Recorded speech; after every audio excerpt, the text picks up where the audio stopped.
It has been far too long. Welcome back for more every episode of My Little Pony Friendship is Magic Revisited. This time, we are revisiting season number 2. Lately when watching this show, I have to admit that I found it very hard to come back to watching it. I would still be watching and reviewing episodes, but the pace got very slow. My favorite game of all time, Paper Mario: The Thousand Year Door, got a remake for the Nintendo Switch, and I wanted to try making it big, making videos on that. I found some success, but not every video I made was necessarily a banger. Worse yet, because the remake now is far from new, I feel that now that people have had their fill, it took the wind out of my sails, so to speak. I've also already finished on what I set out to do with the remake, so I finally feel that drive to return to Friendship is Magic. How it basically went was that I had a very hard time trudging through the first half of season 2, then I just stopped watching the show for a few months. And now across several weeks, I managed to finish the second half of Season 2, starting from the Last Roundup and ending with a Canterlot Wedding. So now you're about caught up.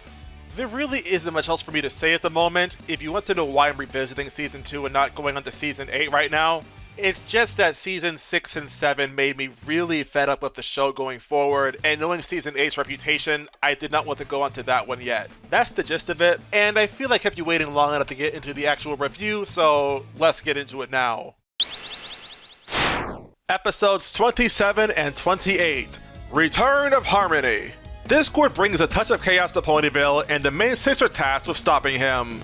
As a reviewer, I find this episode pretty tricky to talk about. I had a lot of fun watching it, but I didn't really have very much to add to what I already had as far as notes are concerned. I feel like as a story is concerned, Discord adds a lot to the table, since his goal here isn't really as simple as just bringing mayhem to Ponyville, but his goal rather is to try and destroy Twilight's life by ruining her friendships. Which nowadays doesn't sound too dissimilar from the Cutie remark with Starlight Glimmer. But there's a big difference between that episode and this one. The big difference here is just that I think Discord's a much more fun villain to watch do his thing. There are no moments where this episode tries to make you feel bad for Discord. He's just a bad guy that delights in making mischief out of everything he sees. And that is something I absolutely adore about Return of Harmony. It's a very fun episode, and it is fascinating to see what the writer for this episode was able to come up with. There's a lot of good humor and really creative imagery with what this episode could do with Discord. Oftentimes, I found myself not wanting to take notes. I just wanted to get lost in the chaos and see what would happen next. And a big part of that is just thinking that Discord is such a fun and charismatic villain. I love how he bounces off of Celestia and the main 6, contrasting Celestia's grim tone when she's being dead serious, with all of his casual quips like he's just having a good time. And regarding the main 6, I really love the Labyrinth scene. It's here that gives a lot of insight as far as Discord's personality and just how powerful he actually is. His goal here is to use the insecurities of the main 6 to corrupt them, or in this case, discord them. Stuff like showing Applejack a truth that she could not accept, or making Pinkie Pie experience laughter that she would not find okay, being the one that's being laughed at and not with. I feel it does a lot to make us really understand what makes these characters tick, as well as developing how they actually see their own elements. I do hear some complaints about how Fluttershy was treated here, and yeah, there's definitely a way you could Discord Fluttershy in a similar vein to the rest of her friends, but giving this episode the benefit of the doubt, I feel like the scene was handled the way it was to show the fact that Discord was really only playing. If he wasn't having fun and just wanted to get serious, he absolutely could and does not have to play fair. Which I do think makes a lot of sense, but it also makes the way he's defeated a lot more hollow because, quite frankly, without the elements of harmony, he doesn't really have any weaknesses. And it makes the scene where he's just sitting down and waiting to get defeated a lot more stupid, because given what his goal was for this episode, it really feels like he should have been actually trying to preserve it, and the way he's taken down I do feel should have been handled differently. For example, not too much longer after he's turned to stone, the elements create this massive bubble that just envelops everything. Why couldn't that have just turned Discord to stone, in addition to basically fixing everything that was already discorded? And yeah, that's probably my biggest problem with this episode. Still, that's in the second half, and the first half still has a lot of intrigue to go off of. For example, remember Tom, the diamond that Rarity thought she saw? I think it's interesting that Discord knew that Rarity really liked gems, but he would have the perfect opportunity to find that out, given he'd naturally be there when seeing Rarity react to Celestia's chest that had the elements of harmony inside. But enough about that. I think it's interesting how from Rarity's perspective, that boulder looked like a diamond, but from Twilight's perspective, you know, the reality perspective, it looked like just a boulder. What I find really interesting, though, is that Applejack, when she was discorded, also saw Rarity's boulder as a diamond. So would that mean that everyone who's discorded would see the world the same way? If so, I find it very interesting that Discord can have multiple ponies trapped in the same illusion. Then there's Rainbow Dash, whose loyalty is basically compromised when she believes that she had to betray her friends to protect the greater good, namely her old home of Cloudsdale. And bear in mind, as this is all going on, Discord just becomes more and more conniving. But yeah, as a whole, I have no problems with the first half at all. It's simply enchanting. The second half is weaker, but I think it still has its own merits. For instance, I'd say this episode succeeded where Look Before You Sleep failed. Twilight being frustrated with her friends feels a lot more natural and gradual instead of just being like it came immediately with no real provocation. And it makes her spiteful attitude when she finally finds the elements of harmony a lot more believable as a result. I still wouldn't say it's perfect though. Twilight does still feel a little dumbed down. What with the fact where her friends were playing keep away with her and yet she never thought to use her magic to get the book back when Rarity meanwhile did. I feel I'm supposed to believe that Twilight is relatively competent, so why is she making such stupid decisions? It's little stuff like that that just bugs me. Another thing I'll admit to not being the biggest fan of is the scene where Twilight is restoring the memories of her friends. I liked Applejack's scene a lot, but the rest of her friends I feel could have used a little more time. Maybe there wasn't enough time left in the story, but I know for a fact that some time could have been saved somewhere earlier. Like when Twilight was fighting her friends for the book that had the elements of harmony in them. Though then again, maybe not, because it's also that scene that sells that Twilight is just entirely fed up. And to be fair, that scene's also pretty important too. I don't know. I saw Regular Show do something similar with Exit 9B, but basically every character in that episode got the Applejack treatment, not just Applejack here. Still, it's a detail I would have greatly appreciated. I feel this episode could have also done without making Fluttershy look like an idiot. I get that her asking Rainbow Dash for permission to hold her down is a joke, but something about it just clashes when you also hear Rainbow Dash immediately afterwards say nice try, as if Rainbow Dash was being tricked. Oh well. Complaints aside, this is a good episode, though the first half carries the second half pretty dang hard. Bear in mind though, I think both halves are good, it's just the second half is closer to okay. I really miss just having villains that were fun to watch be villains. So for the record, please, when I get to Season 8, do not give us another Stygian. Episode 29, Lesson 0. Twilight desperately seeks for something to write a letter about to Princess Celestia before it's too late. There are a lot of words I can use to describe Lesson 0. Heartwarming, funny, creepy. All adjectives I'd say would be appropriate here. But let's take it from the top because there's a lot I have to say about this episode. First and foremost, I find it really funny how this episode establishes that Twilight has to send a letter to Celestia every week. And this isn't really so much funny because it never has been established earlier in the show like in Season 1. Rather, I think it's funny because if you look at this from a meta sense, like as a viewer, back when this show was airing new episodes, it would air new episodes once a week, so Twilight is likely referring to that. And given how much this episode loves to break the fourth wall, it's a distinct possibility. As far as how the story goes from here, I really love the flow. I love seeing Twilight's anxiety just spike higher and higher as this episode goes on. She's trying to find problems to solve, but as it turns out, there's just no one that needs her help at all in this episode. At least not in any significant way. In fact, a lot of what Twilight's friends do in this episode just boils down to living their lives. It feels like it has that mild Season 1 charm, except here it's the conflict. Because Twilight needs something to go wrong so that she can make it right. Or at least, she thinks she needs that to happen. And this gets into something I really like about this episode. Twilight has the acknowledgement that she'll be tardy if she doesn't get a letter to Celestia in time. A possibility that drives her absolutely insane. And yes, she does go overboard trying to fix it. Both in what she tries to do, and in what she imagines will happen to her if she fails. But even given that, Twilight's anxieties feel just like that. Anxieties. They don't involve anything necessarily extreme or ridiculous like the end of the world as we know it. Rather, it feels a lot more personal. And seeing the psychological damage on Twilight as her body contorts and her mind just goes deeper and deeper into insanity, It gives a good picture into how Twilight's actually feeling without asking too much of the viewer. And all the small touches in the animation do so much heavy lifting to really make you feel what Twilight's feeling as well. It's amazing how much can be communicated in so little just from seeing something as little as the sun ticking from one side of the sky to the other, even if only to communicate how much time Twilight really has left. It just does so much to add to the atmosphere. Basically, less is more. I think people would react more strongly to seeing a panic attack,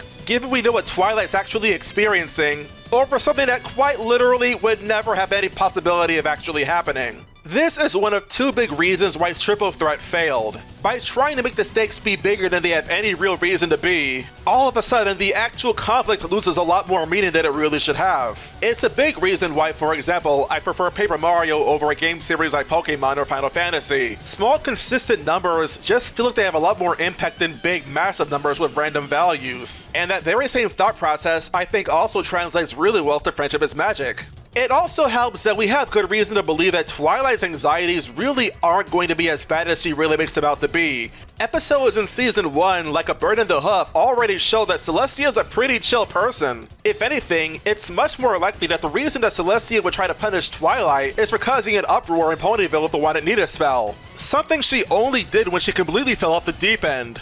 Now, I could imagine some may be questioning why not just fake a friendship problem to right the Celestia, considering how in the third act, she was fully ready to commit to faking a friendship problem by creating a problem to solve. But I think it's fair to say that she is no longer really able to think straight. You can tell that just from looking at her that she's not able to process information properly anymore. And I love the build-up for this. With everything we've seen Twilight see earlier in the episode, from rarity shifting from melodramatic to perfectly content, seeing Rainbow Dash destroy Applejack's property upon request, and seeing Fluttershy wrestle and snap the neck of a freaking bear, which, by the way, I have to appreciate the sound design behind Fluttershy busting her foot through the bear's back. That was extremely funny. It also gives plenty of motivation to show that Twilight is desperate, trying to find a way out of the situation she feels trapped in. But this also gets into the second reason I think Triple Threat failed, and the second reason why I think this episode is so good. Oh yeah, didn't you hear? It's a good episode. Spike.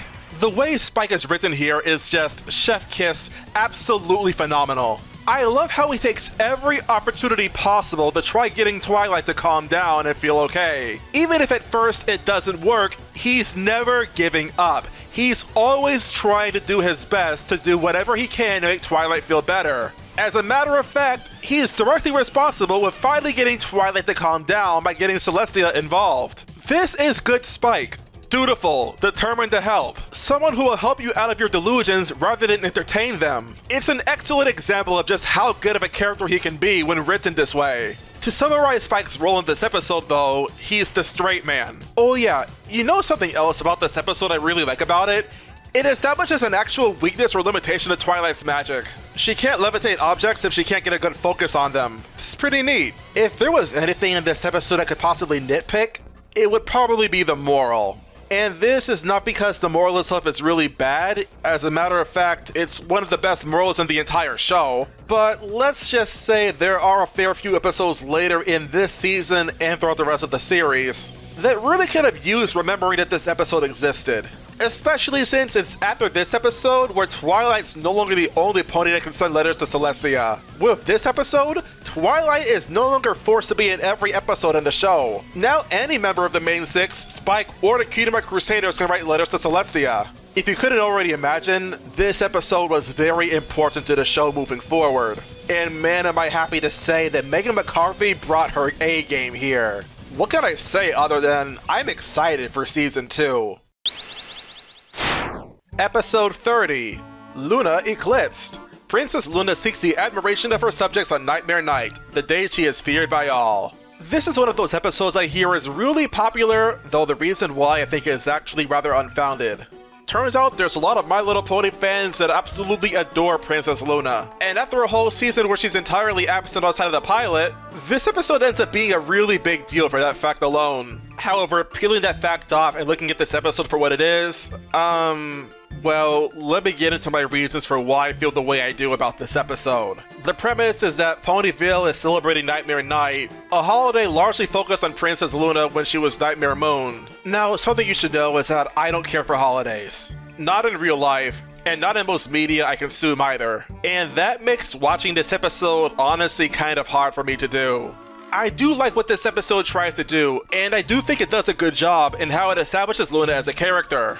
A lot of her behaviors and mannerisms are of a bygone era, namely of whatever life was like over 1,000 years ago considering she was in the moon for that time. As a result, she hasn't adjusted to how people act nowadays in the current era, and albeit accidentally, she ends up getting the exact opposite reaction that she wants, seeing terror instead of the admiration and love that she actively craves. But therein lies my problem with this episode, and let's just put it this way, this episode hits a little close to home for me. When you really get into the origins of Nightmare Night and what that would really mean for Princess Luna specifically, considering that she's the subject of the holiday, it's not hard to see how she could feel insulted by the idea that ponies actively celebrate it, even if it is popular. Especially when she's trying so hard to not be the pony that they think she is, and yet she gets the exact same reaction. Which, because it went on for so long, Luna got so frustrated she tried to cancel the entire holiday outright. I'm just saying that this episode made it very easy to emphasize with Luna. It also makes me wonder how the heck Celestia let this holiday slide. If Luna herself found it insulting, then I really have to wonder why Celestia okayed a holiday that effectively demonized her own little sister. It just sounds really wrong. Not to mention it would eternalize Princess Luna's greatest blunder. And yet by the end of the episode, the lesson Luna has to take away from this is that this is what she wants. To have an active part in a holiday that presents you with the absolute worst possible way. It's a resolution I'm not really comfortable with, especially in light of more recent episodes like Season 5's Do Princesses Dream of Magic Sheep. It just really feels like a resolution like this would really stick with you for a long time after the fact. To be fair though, to this episode's credit, it does acknowledge that the townsfolk were also in the wrong to an extent. At least that's what I get from the moral that Twilight tried to communicate at the end of the episode. Though admittedly, it's uncanny how similar it is to Bridal Gossip's moral. There are other things I'm not really a big fan of in this episode, but nothing else really bothers me as much as the premise does. For example, I'm not really bothered by Pinkie Pie in this story. That may sound strange, but I do see where she's coming from. Like she says near the end, sometimes it's just really fun to be scared. And she helps the kids get into the spirit of the holiday. I just saw it as Pinkie Pie being purposely more hammy to get others to be more invested. And besides that, it wouldn't be fair to make her hold all the blame for making Luna feel bad. With the exception of Twilight, everyone was guilty of that, including Spike, Applejack, and Fluttershy. Moreover, at least with Pinkie Pie, it is confirmed that she was playing along the entire time. Meanwhile, Applejack is oddly hesitant to believe that Luna really just wants to fit in with everyone else. And then with Fluttershy, I'll admit, her scene always really bugged me in this episode. First off, surrounding the story, she adds basically nothing. Secondly, at least with Applejack, it didn't take much for her to come around and see that Luna was actually serious. Meanwhile, Fluttershy seems dead set on believing that Nightmare Moon is actually still there, and she's gravely serious about not wanting anything to do with this episode at all. I get that she may well be terrified of Nightmare Night, but neither Twilight or Luna is trying to get her to come out of her cottage to participate. They just want her help and she refuses to give it to them. At the end of it all, Oliver seems about to just slapstick. She doesn't really do anything to move the plot along. I'm just saying, this episode went the entire runtime without even mentioning Rarity. You could have done the same for Fluttershy too. I feel like I'd prefer that over this blatant flanderization of her character. Especially when earlier on, we already got confirmation from Rainbow Dash that pranking is common on Nightmare Night. Combine that with what Pinkie Pie told us about Fluttershy and Griffin the Brush-Off, you don't really have to really wonder why she would not be in this episode if she was just excluded altogether. As far as other characters, there's also Rainbow Dash, who admittedly I wasn't really too keen on. I do like her costume, it's a good callback to Friendship is Magic Part 2, but her pranks got old really fast, and honestly, I'm really glad the way the episode ended had her be zapped by Luna, because otherwise, she mostly just made the problem worse. Honestly, my favorite part of this episode is probably just seeing other ponies try to guess Twilight's costume. I especially liked Pinkie Pie's guess, where she thought that Twilight was a weirdo clown. But that about sums up all my thoughts on Luna Eclipsed, and overall, it's weird. I feel that my biggest problem with this episode is just the premise behind Nightmare Night as a holiday. And beyond that, it's the characterization of some of the main six, and just not being a very big fan of the conclusion of the episode either. Yeah, I really don't know what to rate this episode right now. I mean, there are other good elements I may not have already mentioned. I thought the animation was pretty good, particularly when we saw the origins of Nightmare Night be explained by Sakura. There's also some really cool symbolism with the Nightmare Night statue and Princess Luna basking in its shadow. I like how it communicates where Luna is mentally because she wants to escape this shadow but doesn't realize quite yet that she has to try and accept being a part of it. And to give this episode just a little extra credit, I did think the pandemonium that was actually before the third act was pretty good. You know, where everyone's running in a mad dash after Luna basically makes some spiders come to life? It has good energy, and I did find it to be genuinely really funny. Luna herself is also just a very likable character, and I do appreciate getting to see the chemistry between her and Twilight. With this all said, I do think that this episode is slightly worse than I remember it being, but I would still call it okay. I guess I just don't really like this episode very much, or at least as much as others do. But on some level, I do feel like I respect it at least. Just personally, I prefer Scaremaster as a Nightmare Night episode. Episode 31, Sisterhooves Social. A feud between Sweetie Belle and Rarity prompts them to split apart from each other. This episode, like Season 1's Party of One, I feel like time has been very kind to, because I like this episode a lot more nowadays than it did back when I first reviewed Season 2. But before talking about the episode itself, I find it fascinating how similar this episode's start is to Season 7's A Flurry of Emotions. Sisterhooves Social starts with Rarity's parents dropping off her little sister off at her house and then going on vacation. A Flurry of Emotions has Cadence and Shining Armor dump their daughter on Twilight to have an afternoon off for themselves. And both times are with presumably no warning in advance. Now, both times, I would say it reflects very poorly on the person dropping the child off. But I think it works a lot better in Sisterhooves Social because little to no attention is actually given to that fact. The focus is very clearly on Rarity and Sweetie Belle's relationship, and this episode does a wonderful job focusing on that. I love the dynamic that these two have, where you see Rarity trying her best to keep her composure, what with the many experiences that she feels of Sweetie Belle around, while she and Sweetie Belle are getting more and more exasperated at each other. And Sweetie Belle, all she wants to do is spend time with her big sister, which, given how busy we see Rarity to be in the show, it's fair to imagine that those opportunities don't really come up all too often. Something else I really like about this episode is just how natural their sisterhood really feels. This episode doesn't beat on the viewer with how much they actively hate each other, because they don't. They simply have very big differences in their personality, which carry over in how they act around each other, and it slowly but surely gets on each other's nerves. It's a massive contrast when compared to Look Before You Sleep, which had a similar idea, but was much more obnoxious in the fact that it felt like Applejack and Rarity were actively trying to antagonize each other, and they didn't feel like friends at all.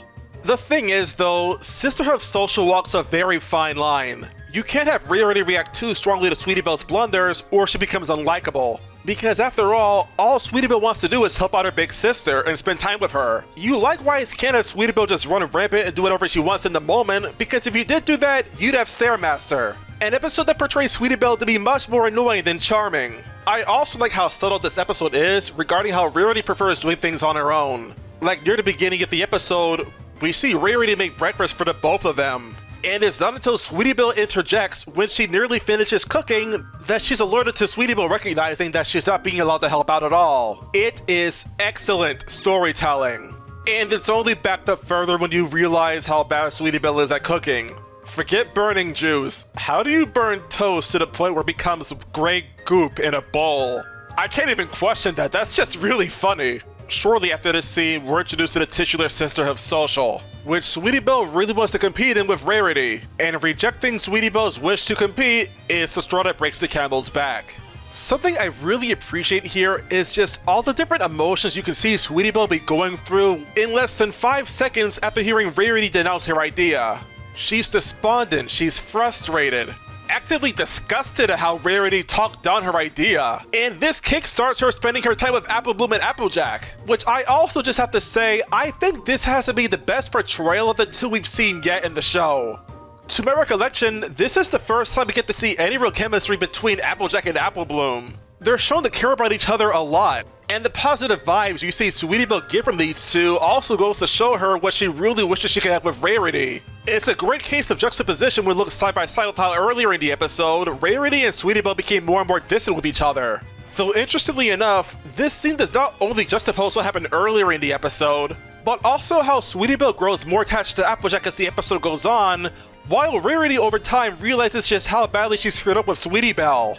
And I have to say that the faces that Rarity makes when she realizes how badly she finally screwed up, it really hit hard.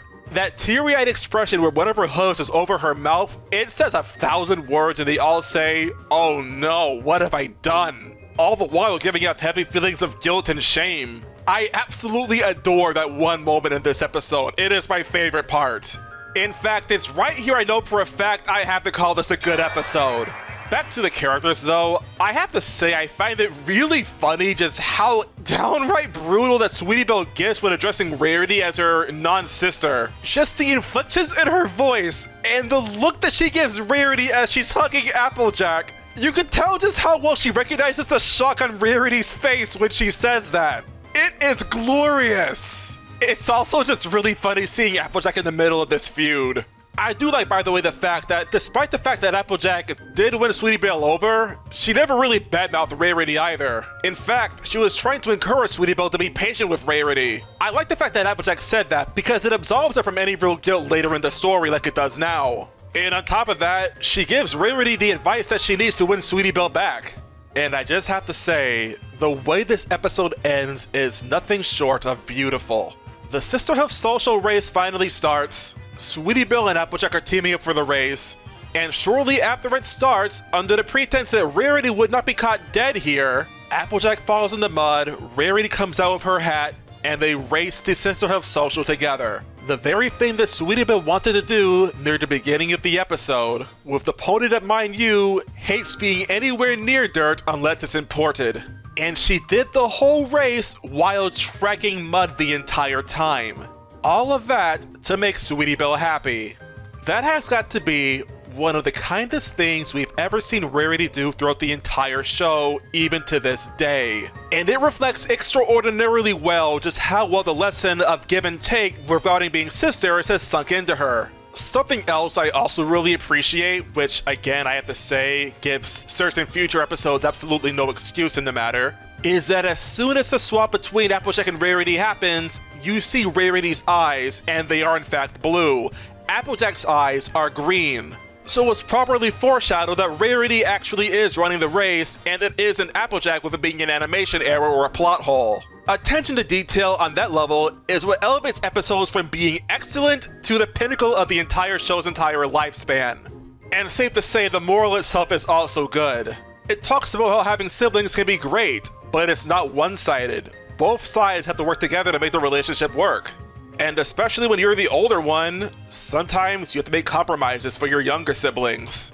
It's a very mature moral for an all-around fantastic episode of the show. But it also has a more subtle moral, which I think is also really good, in that you don't have to win competitions with your siblings to be able to have fun with them. Sometimes just the act of doing something with someone else can make it a lot more fun than if you just didn't do it at all. On a related note, it's probably for the best that Sweetie Belle and Rarity didn't win the competition, because if they did, it's very likely they'd be disqualified for the fact that Rarity wasn't there from the very start of the race. Honestly, a pretty smart way to sidestep complications regarding the race results. It's funny when the only negative thing I can say about this episode is such a nitpick that it doesn't even really mean anything. And that's just the fact that Applejack can have two little sisters too, you know? Sweetie Belle and Apple Bloom can both be Applejack's little sisters, just saying. But yeah, I love this episode. It absolutely rocks. Episode 32, The Cutie Pox. An impatient Apple Bloom attempts a shortcut in getting a cutie mark. You know when you watch an episode that you can tell has a lot of good intentions behind it, but makes some very confusing writing choices? Because that's pretty much the vibe I get from this episode. It starts off with the CMC trying something again to get a cutie mark, but predictably it doesn't actually happen. And I'm sorry to say, but even ignoring Crusaders of the Lost Mark, I as an obvious member already know that the three CMC won't get their cutie marks by the end of this scene. Worse yet, this episode's introduction isn't really too dissimilar to the Cutie Mark Chronicles. Except, at least in that episode, I think it at least did a good job in establishing the narrative for the rest of the episode. Meanwhile, for the Cutie Pox, all it really does is just establish something we already knew and makes Apple Bloom a lot more mopey than usual. And like, I don't think this is a strong enough motivation for Apple Bloom to act the way she does. I know there's several episodes with failures to look back on prior, but for this one episode, I don't think nearly enough happened to justify this behavior, especially when Sweetie Belle and Scootaloo are actively trying to cheer her up. And if Apple Bloom really did feel this apathetic and dejected, why would she not just go home? Why is she going to the Everfree Forest? It ends up reading less as someone that just wants to be left alone, and someone that just wants to wander off and die. The way she also wanders off a cliff because for some stupid reason, she closes her eyes while moving forward, tripping over a branch also feels just needlessly contrived. So already, I'm not a fan of the setup. And given what happens later in the episode, I definitely believe that more time could have been spent establishing Apple Bloom's apathy rather than having her just fail one time at getting a cutie mark for the episode. One idea I had come to mind is maybe having a school sanctioned event, one that's focused on the cutie marks of the classmates there. It doesn't have to count for a grade or anything like that, just have it be something that Apple Bloom really wants to see her cutie mark beyond. I personally think it'd be a lot more convincing to start the plot. Another thing that really bugs me is just the fact that Zecora knows that Apple Bloom really wants a cutie mark and just got through telling her that she can't rush it. But then she tells Apple Bloom about this flower that grants the heart's desire and then leaves her entirely unattended at her hut. And I think this is fairly obvious why this is such a dumb decision to be made. First off, Apple Bloom is a child, and children can be pretty impulsive if they feel like it. Secondly, don't you think it'd be really irresponsible to leave a child in a hut which is full of potions with all these different effects? The fact that Zecora doesn't see Apple Bloom out of her hut first before going off to do her own thing makes her look really stupid. It's also just a really bad start to the actual conflict. Speaking of which, there really isn't much to this episode after the fact. The next 3 minutes are just Apple Bloom showing off her talents of a hula hoop, and only then we get to see a second cutie mark. Then the episode takes 2 more minutes to establish that she can do this extra talent as well. And I'm just here thinking, is there any plot to this at all? It's just Apple Bloom twirling tricks. It's overall not very engaging to be a viewer watching this. I mean, sure, it'd be impressive in universe, but it's a cartoon. Apple Bloom in reality would be able to do anything if the plot demanded it.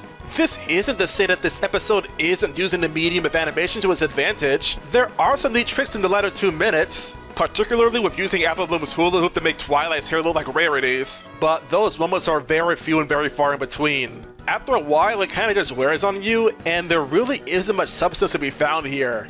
I think that sums up how I feel about this episode though. I just found it kinda boring. There's nothing particularly egregious about it, and honestly, if I was watching this on TV, I wouldn't really mind the filler too much because, after all, I still find this a comfort show to watch. But it shows itself to be very lacking as far as the story is concerned, both in how bad the setup is, and in how predictable the resolution ends up being. Because, surprise surprise, the only way to resolve this lie-revealed plot is having Apple Bloom be forced to tell the truth to get cured. It all culminates into a story that's just extremely underwhelming to watch. It's kinda sad when the most interesting thing about this episode is looking at it retroactively with Bloom and Gloom in mind. A part of that episode was where Apple Bloom feared that getting a cutie mark without an apple on it was here get disowned by her family. Meanwhile, in this episode, she actually sees her family be thrilled to see her get a cutie mark at all. It's not a strike against Bloom and Gloom because nightmares aren't really known for being rational. It's just really funny in hindsight how Apple Bloom had that paranoia in that episode when it was never really justified by the show itself. Not yet anyway. After the cart before the ponies, I could completely understand where she'd be coming from, but that happened later. And the moral itself I'm also kinda hit or miss over. On one hand, I can't agree with the fact that trying to resort to shortcuts to get what you want is generally not a very good thing, as it tends to undervalue hard work. But the adults in this episode keep saying that when it comes to getting a cutie mark, it's something you have to wait for. And that's something that I really cannot agree with. Sitting around and doing nothing won't do you any good at all. In reality, it is the people that go out and actually do stuff to get what they want. From my understanding, getting a cutie mark is less like growing up, which of course you can't really rush the process of doing, and is instead more like finding your calling in life. Something you'll only really be able to do if you go out and try to experiment and find out what you're actually good at. All in all, I feel unimpressed by this episode. It's a nightmare episode. Of all the episodes in the first 3 seasons, I find this to be the most forgettable one. Which is a shame, because there are a number of future episodes in the show that would benefit from remembering this episode existed. I mentioned Bloom and Gloom already, but there's also Marks and Recreation. Like, if Rumble actively believes that getting a cutie mark would mean he's stuck doing only one thing for his entire life, that was actually Apple Bloom's reality. But to be fair, that episode needed a lot more work than it was given. Episode 33. May the best pet win. Rainbow Dash wants a pet.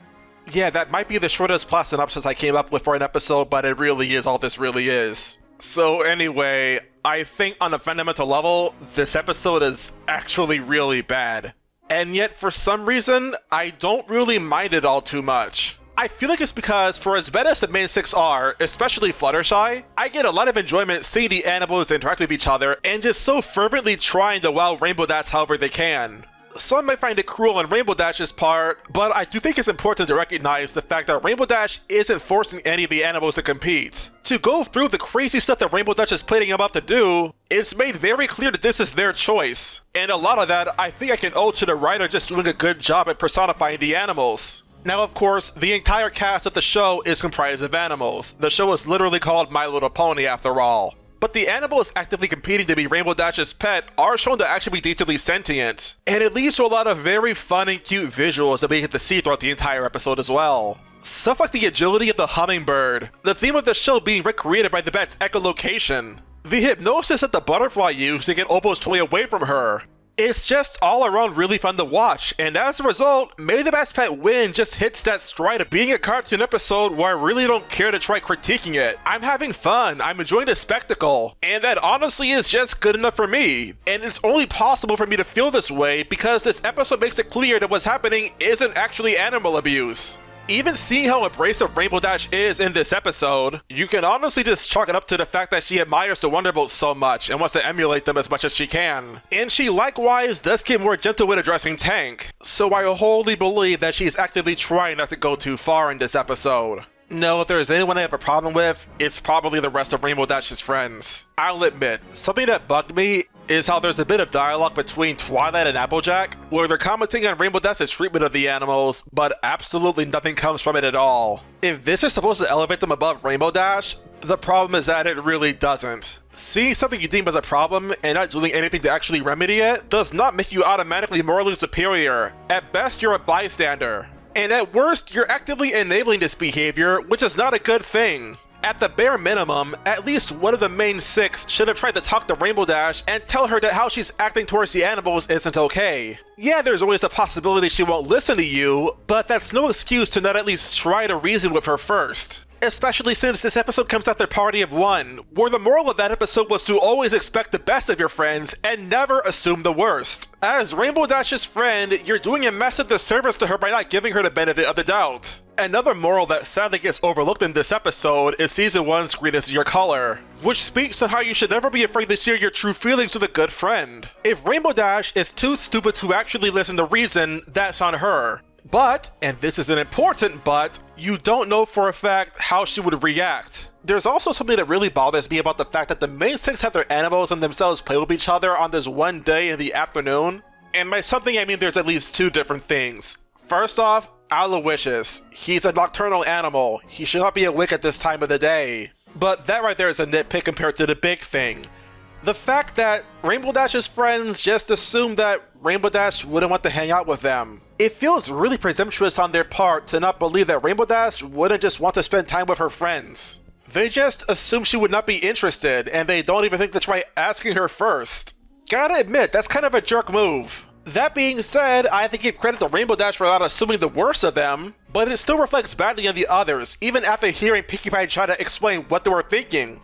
Especially since by comparison, in Party of One, Pinkie not being made to know what her friends were up to was entirely the point of the episode. And even with all that said, I haven't even gotten to the worst member of the main six in this story at all. And her name is Fluttershy. I'm not even sure I can call her a character in this episode. She acts more like an agent of chaos if anything. First off, the way that she just jumps on the opportunity from hearing that Rainbow Dash may want a pet in the future, something about that just really bugs me. Rainbow Dash never said that she wanted a pet like at that very moment. She just said that in the future, there's a possibility she could want a pet. If you wanted Fluttershy's reaction to make sense, why not have Rainbow Dash just say, wait, what's there to say I don't want a pet? Because the way the episode's written as is, it comes off as if Rainbow Dash doesn't actually want a pet, and is instead just saying that she could want one later. Fluttershy's excited reaction doesn't really make any sense here. You'd think that if Fluttershy really wanted to see Rainbow Dash with a pet so badly, she'd bring this up to her before. The episode, and also Fluttershy by extension, make it also very predictable how Tank will be the one to be Rainbow Dash's pet by the end of it. Rainbow Dash specifically called for a pet that could fly. Not only that, but a pet that's fast enough to keep up with Rainbow Dash. A criteria that Fluttershy routinely ignores when repeatedly trying to introduce this tortoise in Rainbow Dash's lineup, which not only makes her come off as thick-headed, but also out of character. First of all, knowing how perceptive Fluttershy is to the needs of her animals, you'd think that she'd be the most perceptive as well of how Rainbow Dash treats them. If anyone should be protective of the animals here, it should definitely be her. Secondly, Fluttershy's the element of kindness, right? What kindness is there in getting a tortoise's hopes up, knowing full on well that the tortoise is not a pet that Rainbow Dash actually wants? If this episode was intended on making any kind of sense, Rainbow Dash's pet would have been the falcon, and Tank would be beyond disappointed. Now, this isn't to say that the ending itself is actually bad, just that to most viewers, we can see it coming from a mile away. Given that, it would probably benefit the story if it lampshaded Tank's presence from the very beginning. I remember hearing somewhere that the original title of this episode was The Tortoise and the Mare, which would definitely be spoilery, but again, the ending was already really obvious anyway. At the very least, it would show some self-awareness from the show itself. Wait, actually, a part of me thinks that's the intention. Fluttershy's characterization makes a lot more sense if you view it through the lens of, okay, I know this makes absolutely no sense, just please go along with it, I promise it'll work out. It would actually make Fluttershy a lot funnier. It would give her dumber moments a lot more reason for existing.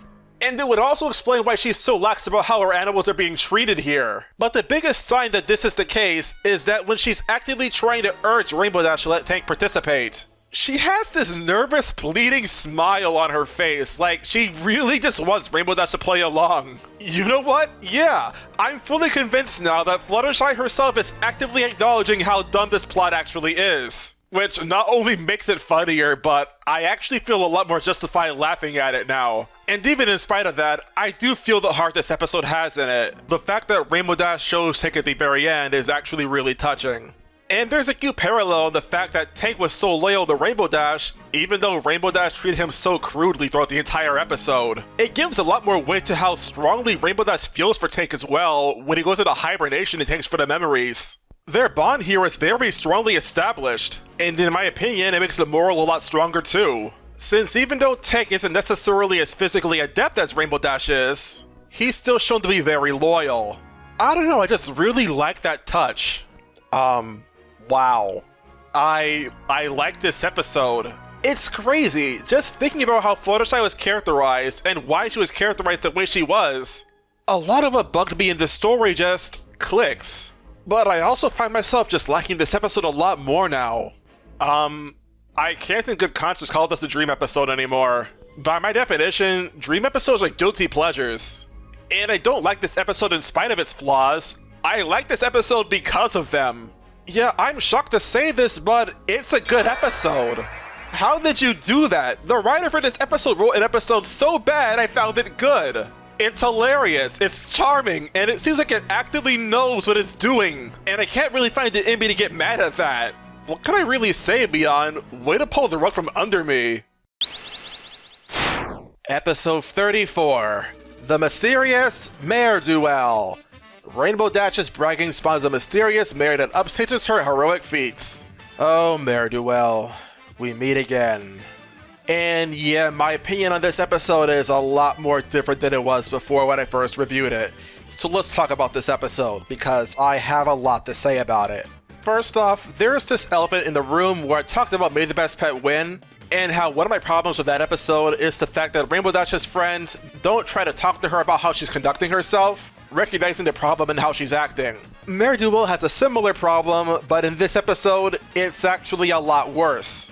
First of all, in May the Best Pet Win, the way she learned the lesson at the end of the episode was a conclusion she was able to come to all on her own. Because of that, by the end of the episode, it really does feel like Rainbow Dash grew as a character. Having the moral be spoon-fed to you meanwhile just makes it feel like you're too stupid to realize what you were doing was actually wrong. This would be okay if her friends tried to tell her from the beginning and she just didn't get it, because after all, in my experience, yeah, Telling someone where they're going wrong is generally less effective than showing them where they're going wrong. And I would be a lot more in favor of how Rainbow Dash's friends try to communicate the moral to her if they tried to talk to her first. It would have saved Rainbow Dash a lot of embarrassment later in the story if she would have actually listened to them. And if Rainbow Dash's friends knew this is how she would have reacted regarding the method they opted for from the very beginning, that actually makes it worse. Because you basically set your friend up to make a fool of herself. It wasn't even this whole stunt that got Rainbow Dash to finally understand the lesson in the end. Twilight had to explain it to her after the jig was up, so it makes the way the lesson was delivered feel like it didn't actually land. Now I should say that there is a possibility that they did try to reach out to Rainbow Dash ahead of time. But if they did, unfortunately, we the audience didn't get to see that. The most we're really given after Twilight and Applejack are going back and forth about Rainbow Dash acting arrogant is only one line suggesting that at least a few days have passed ever since Rainbow Dash's first act of heroism in this episode. And this brings along a couple of problems. Problem number 1. You've only confirmed that Rainbow Dash has a big ego, but that's all you confirmed. There's nothing to even suggest that either Twilight or Applejack or any of Rainbow Dash's friends tried to talk to her first. As a result, this ends up being a really big plot hole throughout the entire story. Problem number 2. Despite being 22 minutes long, this episode feels a lot longer than it actually is. There's a number of scenes that just go on for way too long. Most of the scenes that are just Mare saving ponies just reinforce the fact that this pony is a lot better than Rainbow Dash is at saving others. This could have, and in my opinion, should have been shortened. Then there's other scenes which I don't think really add anything to the story, but if the time for the episode was used better, it could have actually meant something later. For example, before the greater plot actually gets started, there's a Rainbow Dash fan club at the very beginning of the episode, but absolutely nothing comes from it at all. Rainbow Dash getting a swelled head is much better established later in the story when she's actively saving lives. This back and forth with Snips and Scootaloo doesn't really add anything. What I feel could have been done here is maybe we saw the Rainbow Dash fan club be established after she's saving lives in the story. But then when Mare appears, and assume she saved a few lives while she was on screen, we could see more Mare fans pop up as she's saving more and more lives, up to the point where we see the fan club again, but it's focused on Mare. It would make Mare's growing presence be a lot more felt throughout the entire story, while also being a case of show don't tell where you don't need to have Rainbow Dash narrating how she feels inferior to her. You could also have the main six be at that fan club congratulating Mare on what she's done, and had Rainbow Dash blow up over her in a place where more ponies can see her. I imagine it would provide a great opportunity to communicate that this pettiness and bitterness only makes you look worse. I mean, the episode does try to communicate that later, but that really only adds onto the scenes I really don't think added to the plot at all. And frankly, we'll talk about those scenes later. Now, like I said before, I like the idea of showing someone how you should act rather than telling them.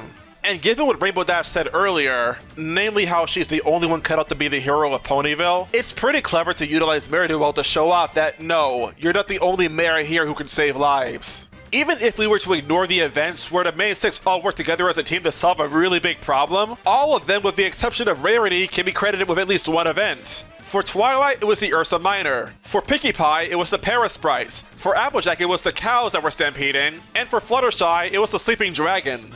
And also, just throwing this out there, I don't have a problem with how the main six are cheering themselves on for how they're saving lives in Ponyville. First of all, as this episode points out, and what we also saw in Ghostbusters, it's entirely okay to be proud of your own accomplishments.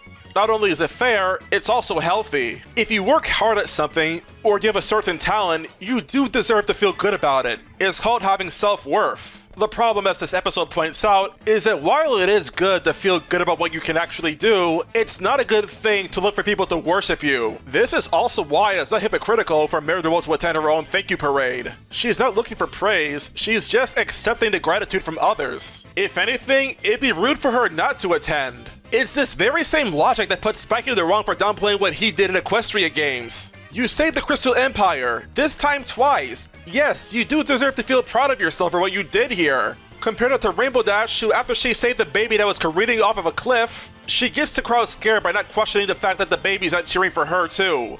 And yes, while it is true that literally no townsfolk had a problem with that joke, it's worth remembering as well that there's a massive power difference between Rainbow Dash and the rest of the townsfolk compared to the main six. In short, a large reason Rainbow Dash was still getting cheered on is because the relationship is largely parasocial. Being Rainbow Dash's closest friends, the main six would naturally be able to see what Rainbow Dash is doing for what it actually is. And that right there is why I don't think this episode fails nearly as hard as others really think it does. But yeah, that's about as far as I'm gonna go to defend this episode. Otherwise, I'll be frank, I didn't like it. A number of issues I had with the story just really bugged me. For example, there are several scenes showing this cliff with a path that just leads off of nowhere, and Rainbow Dash even attempts to lampshade this by mentioning how it's a repeated occurrence how baby carriages and buses tend to just careen off of it. But at the same time, this happened twice in this episode alone, and yet there's no sign or a fence that's basically saying that this is a dead end. I can appreciate a good lampshade, but at the very least, if you're gonna lampshade it, try to focus on the entire picture. Like having a pony mention, there should really be a fence or a sign to block that cliff. I also have just one comment on the execution of Mare, both the heroine and the episode. There are scenes showing the talents of Applejack, Pinkie Pie, and Twilight, which range from okay to unnecessary at best. The worst example of these scenes is actually the flyby after Rainbow Dash remarks how she still has wings. From the little we know of Mare, that actually is out of character for her. Not only is it neither heroic or modest, it also did not address any current calamities in the episode at the time. While the argument can be made that the rest of the main six were just trying to teach Rainbow Dash a lesson, it's a lot harder to argue that in defense of Fluttershy. Literally all that did plot-wise was remove the only advantage Rainbow Dash had over Mare, which would actively give merit to the idea that Mare was created to make Rainbow Dash look like a chump.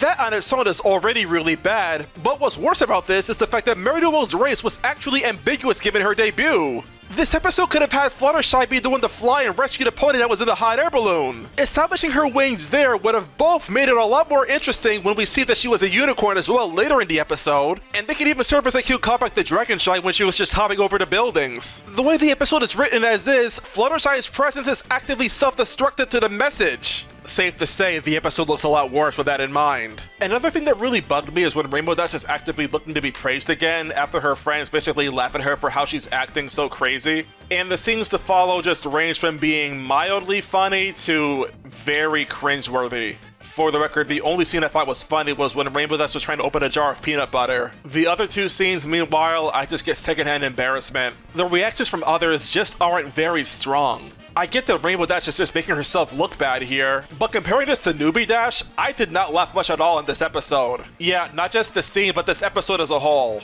And that's because here, because of how it's framed, it paints Rainbow Dash as being more sympathetic than actually haughty. Which is actually kind of insulting seeing how she was acting earlier in the episode. More focus should have been put on the other ponies being annoyed with Rainbow Dash, not Rainbow herself for feeling sorry for herself. And as a result, this cartoon episode just ends up feeling like a soap opera. It's not funny, it has a badly executed message, and my reaction to it is largely very much tepid.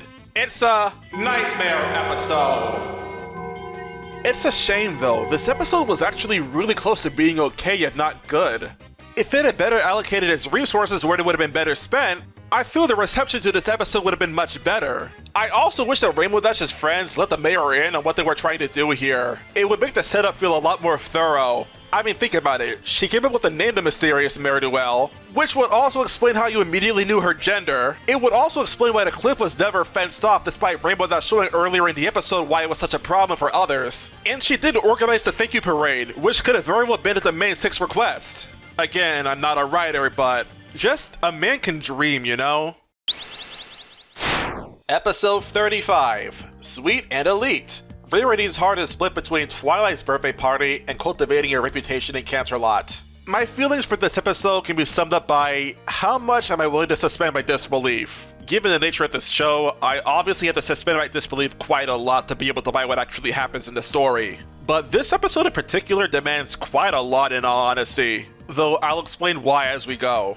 I first want to say that I really enjoy how Rarity's presented in this episode. She's seen constantly battling her conscience because she knows that her friends are important to her, but also being a seamstress in the world of fashion, the opinions of ponies that she would not even know personally would matter a lot to her too. Which is actually pretty well communicated by the fact that the first two ponies that she met in Canterlot, these two that basically tried to put her down because she was from Ponyville, ends up really getting under her skin and it motivates her to get a more prestigious reputation in Canterlot. What I find interesting though is that these two ponies earlier in the episode, they're the only ponies at all that really give her a hard time. And I like that detail. Even though you're bound to find nasty people wherever you go, That doesn't make up literally everyone you're going to find in a particular city. It's a great way of destigmatizing the idea that ponies and Canterlot are all the same, especially seeing how important Fancy Pants is being seen, and he's also pretty agreeable in general. I also just really like Rarity's characterization here. The way she tries to weigh the pros and cons of trying to do what she wants for Twilight's birthday party, and being seen as an important pony in Canterlot, it makes her feel a lot more human. Like, I know this is important, but I want to do this other thing so badly. And it's not like she just brushes Twilight off, she really wants to do the right thing. It can just be really easy to fall into temptation. Though I have to admit, this did take some suspension of disbelief on my end. Being relatively early in the show's lifespan, I must remind you that Rarity, alongside the rest of her friends, are actively heroes in Equestria. They can be credited with reforming Nightmare Moon and defeating Discord when he was freed from his prison. On one hand, I kind of appreciate the fact that Rarity is not necessarily too well known in Canterlot, because beyond those two events, and of course knowing that Rarity is an element bearer, it does do a lot to level the playing field between the two. But on the other hand, it's really distracting knowing the fact that Rarity personally knows Princess Celestia, even if it's only through Twilight, and yet Rarity is still concerned with potentially losing her reputation in Canterlot. At the end of the day though, this is a nitpick. Rarity is both not perfect, and also she's under a lot of social pressure. So there is a fair bit of leniency for her to make the wrong decisions in this episode. There is, however, just this one little lie that does leave me genuinely confused, and that's the lie that she tells concerning who Rainbow Dash actually is. When Fancy Pants' party asks Rarity who Rainbow Dash is, she lies and tells them that they're the Wonderbolt's trainer. Now, to an extent, I can understand why Rarity would lie to her friends concerning being stuck in Canterlot, but lying about who Rainbow Dash is, to me, does not make any sense at all. And that's because Rainbow Dash technically doesn't live in Ponyville. But even if she did live there, that wouldn't have to be mentioned. You could comment on the fact that she won the Young Flyers competition and even saved the Wonderbolt's lives. Maybe she didn't want to mention it because her own life was in peril in that episode, I don't know. But at the end of the day, I guess it doesn't really matter all that much anyway, does it? But yeah, the story at its core, I had a lot of fun actually watching it, especially the first 2/3. The last third of the episode, I'll admit, I can at least rationalize what happens in the story pretty well, but there are certain elements here that legitimately really bug me. To start with the good, I do like how resourceful Pinkie Pie is characterized being in this episode. Just how she's able to pack up an entire party, bring it to Canterlot, and celebrate Twilight's birthday party there was just really funny to me. I also enjoy seeing how skeptical Rainbow Dash is of Rarity's lies too, and part of me is convinced that Rainbow Dash does no more than she's letting on. After all, it was her idea to get her friends in on Fancy Pants' party. Though it is a little disappointing that Rainbow Dash has never let in on the idea of her being the Wonderbolt's trainer, considering the lie that Rarity told earlier in the episode. I can only imagine just how much fun she could have with that knowledge. The rest of Rarity's friends, I'll admit I wasn't too big on. Applejack and Fluttershy are largely in the background. And Twilight, well, let's just say that she must have really taken the moral of Party of One to heart. I understand expecting the best of your friends, but the way Twilight acts on that moral makes her feel a lot more naive than anything else. I get her reaction to Rarity's dress that she made for her. In that sense, she's just reciprocating joy for a gift that she was given. It also helps that this episode came after Suited for Success, where she learned that A, sometimes less just is more, and B, it's important to show gratitude when you're given a good gift. No, my problem with Twilight in this episode is that she's actively assuming the best of Rarity, not just expecting it. I'm not saying to be skeptical, but rather I'm saying to let Rarity explain, not fill the blanks in for her. If you want the friends to believe her lies, then fine, it's called giving the benefit of the doubt. I just really don't like seeing Twilight come up with reasons for Rarity, because it undermines Rarity's ability to think on her own feet. And that's most of the fun in this episode for me. Much like in the Dog and Pony show, it's seeing Rarity use her own wits to get out of bad situations. Besides that, I did have fun, and I would call this a good episode. Even not being the biggest fan of Twilight here, I will say this, she still gave me that really funny looking dance that she did near the end of it. And that right there is priceless. I'm still entirely convinced that Rarity's friends were under the influence of alcohol. If I had any lingering questions though, where the heck is Spike in this story? He's just never mentioned at all in the entire episode, which is really jarring considering the fact that he's basically Twilight's little brother. And yet he's completely missing out on Twilight's birthday party. I know it doesn't really matter to the overall story, but I still have to wonder where the heck is he? Episode 36, Secret of My Excess. A birthday celebration elevates despite developing kleptomania. I believe this is the first episode of the show so far that gives us any insight on the biology of dragons. The focus here is that the more dragons collect, the more greedy they become, and the more dangerous they become as well. Which is an interesting correlation with the dragons we've seen prior in the show, considering both Dragonshy and Owl's World That Ends Well had dragons with tons of jewels in their caves. But in bringing this up, this also asks a lot more questions. Does this just mean that Spike is just doomed to become a greedy, aggressive dragon when he grows older? Because there's really no evidence in this episode to suggest otherwise. I guess unless Spike was just to not grow at all, and that honestly would be really freaking sad. Yeah, this is what happens when so far in the show, dragons aside from Spike have only been shown to be antagonistic. It leads to some very unfortunate implications regarding what Spike actually is. Especially if this is just a natural means of how dragons age. Though it might not be natural considering the fact that Spike managed to age backwards in an instant when he realized what he was actually doing. After all, Spike being a baby dragon now, he does still look physically older than when he was first born. And there's also the question of how other adult dragons have wings and yet Spike doesn't when he's fully grown. I really cannot make sense of it. The world building in this episode is just very confusing. And it's all predicated on a very sad fact on dragon biology. But on that note, this episode doesn't really do very many favors for Spike's characterization either. The way it starts with him being so eager to eat that ruby he was saving up for on his birthday, just didn't give it up for Rarity seeing how interested she was in it. Something about it just feels really wrong.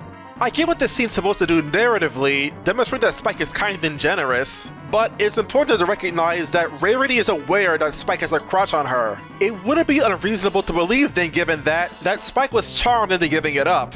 And you know, Rarity being the adult, she would already know that a relationship between her and Spike would not work, and the primary reason Spike is doing this is because he really loves her. What I really wish happened here is that Rarity rejected the ruby, but still kissed Spike anyway, recognizing that Spike really wanted to see her happy. Another MacGuffin could have been used to shock Spike out of his rampage, like the kiss that Rarity gave him earlier in the episode. Obviously Spike would not be able to see that as a full-grown dragon, but Rarity could have seen that, and could have called Spike out on what he was doing by name.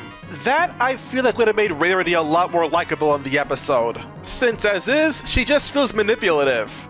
But back to Spike, after his birthday party, the most of what he does in the episode is just try to take stuff that's not even his to begin with. I won't dock the episode too much over this because, after all, it's the entire point of the story, but still, Secret of My Excess primarily focuses on Spike's flaws. He as a result does not make for a very likable protagonist. There isn't really much that balances it out as the problem. And if it was as simple as that, I would have no problem calling this a nightmare episode. But to this episode's credit, the other characters generally fare pretty well. Not so much the first Dr. Twilight Seeds or the Wonderbolts, they both are pretty bad, the Wonderbolts especially. But there are some fun scenes featuring the rest of the main six, like Twilight forcing Spike to clean his cheek. It's a good scene for showing up the utility of Twilight's magic when dealing with Spike. It's also just really charming in general. Pinkie Pie is also pretty funny, seeing her assault Spike with cake, and she's got a really good quote too. And I'll admit, I did have some fun seeing the King Kong scene with Spike and Rarity near the end of the episode.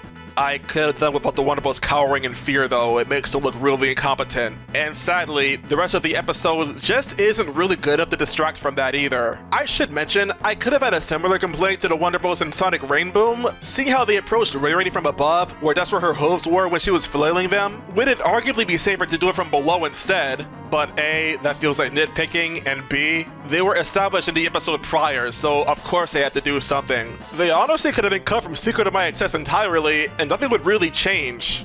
At the bare minimum, at least let them keep their dignity and not cower in fear. Because at this point in the show, it's kind of hard to see why Rainbow Dash would want to join them. They just kinda suck in general right now. At least the episode ends on a nice moral about how giving is better than receiving. Even though I'm not a really big fan of how it got to that moral. All that being said, this episode is just kind of okay to me. Though it's pretty close to bad. And it's sad to think that this is the best Spike episode so far. For what it's worth though, at least there's some fun references if you know where to look. Look no further than Spike's hoard when he starts growing. At least that was fun to count all the references to previous episodes in the show. For the admittedly little that's worth. Episode 37. Hearth Swarming Eve.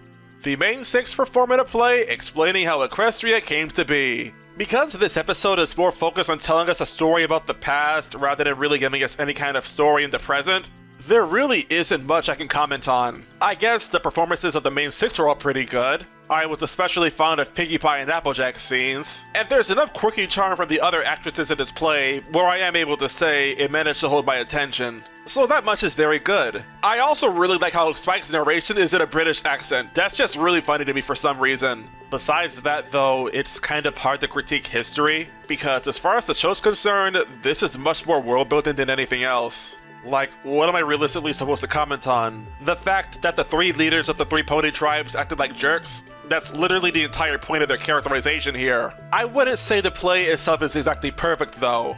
I for starters find it strange how this play is confirmed to take place before Celestia's time, and yet the equestrian flag at the end of the episode shows Celestia and Luna, ponies who did not even exist at the time the story was recorded. I just find it very strange how another flag could have been created as an asset specifically to show off the three different tribes. I want to also bring attention to the fact that this episode brings attention to Fluttershy's stage fight near the beginning of the episode, and absolutely nothing about that actually comes up into play at all. From what I can tell, she plays her role in the story very straight. I get that it's possible that Private Pansy and Fluttershy could just be very similar in characterization, but the characterization isn't actually the problem. Rather, it's the fact that Fluttershy is able to perform so well despite her stage fright and performing in front of a large crowd of ponies. Though this probably could be chalked up to being a nitpick, considering that she does have experience performing in previous episodes, most notably in Green Is Your Color, but I'd also disagree with that. There's a very real difference in acting in a play as opposed to just posing in front of a crowd. Especially when Fluttershy's appeal in Green Is Your Color is the fact that she's demure.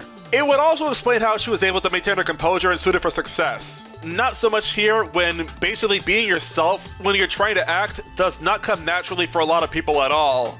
Yeah, this is one of those times where because the episode is better, that kinda makes it worse. At least for me. I understand that other people may disagree with that, but listen, if y'all know me, y'all know I love some good cringe. Maybe it'd break the immersion, I don't really know. But like, this episode frames the play like it's a play. I feel like there is room to have the audience be seen a little bit more in this episode. After all, future episodes managed to prove that being able to have some interjections from the audience can work pretty well. Look no further than the aptly named Hearth Storming Tale in Season 6. And this leads to me wanting to then talk about the beginning of this episode. I don't like it. First of all, the opening scene before the theme song adds absolutely nothing to the story at all. The episode could have very well started with the main six preparing for the play in Canterlot, and the play itself could have officially started after the theme song.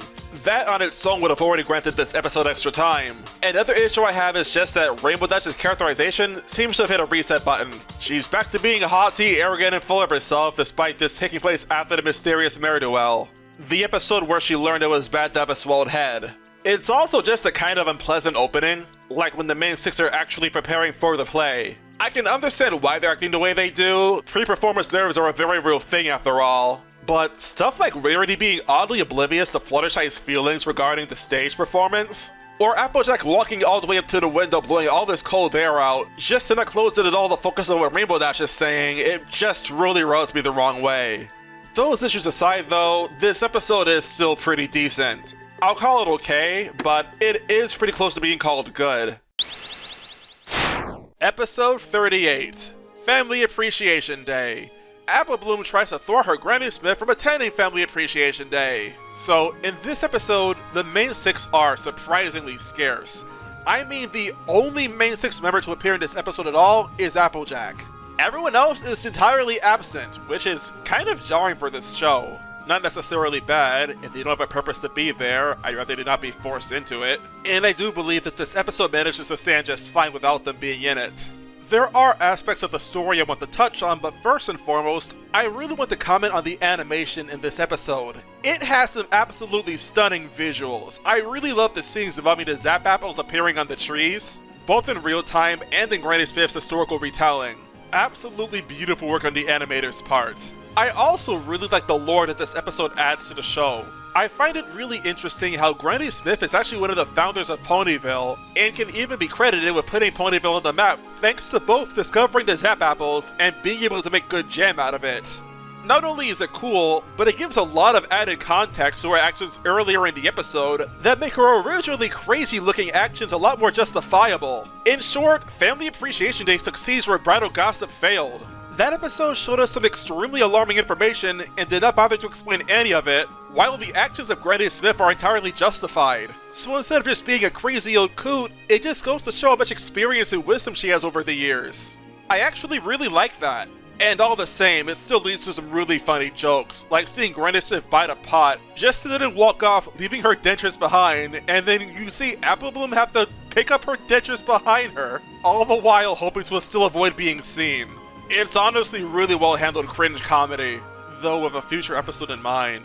Does anyone else think it's funny how Apple Bloom has such a mild reaction to being around bees despite being allergic to them? Or would that just be me? I have to wonder about that. It's also admittedly really funny seeing how Diamond Tiara would bully Apple Bloom over her Granny Smith, and yet then have to be faced with the reality that her father only has his business thanks to Granny Smith's innovations. There's just something deliciously ironic about that. Though while on the note of Diamond Tiara, I think we can all agree that she is not a good character. Her entire purpose in this episode is to be a catalyst for Apple Bloom's embarrassment. That wouldn't be so bad if her scenes were entertaining, but they're not. If anything, I find them boring.